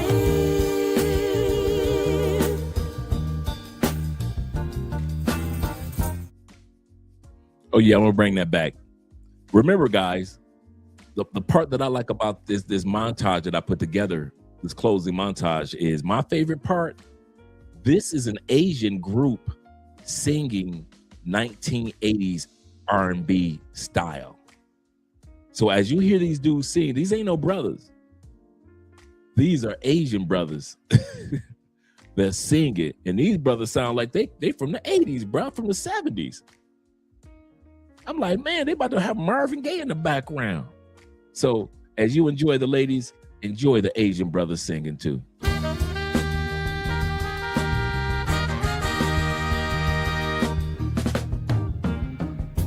We can do better. We could be chasing dreams. We know what's right, and we know how it feels. Yeah, we can do better. We can make a change for real.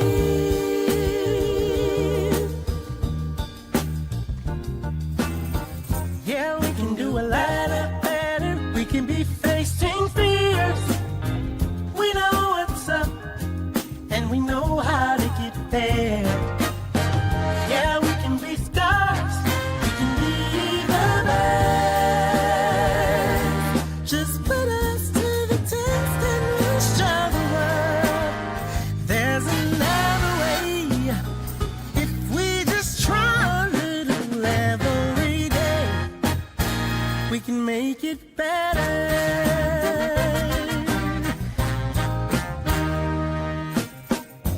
We can do better. We can be setting goals. We understand right down to the soul.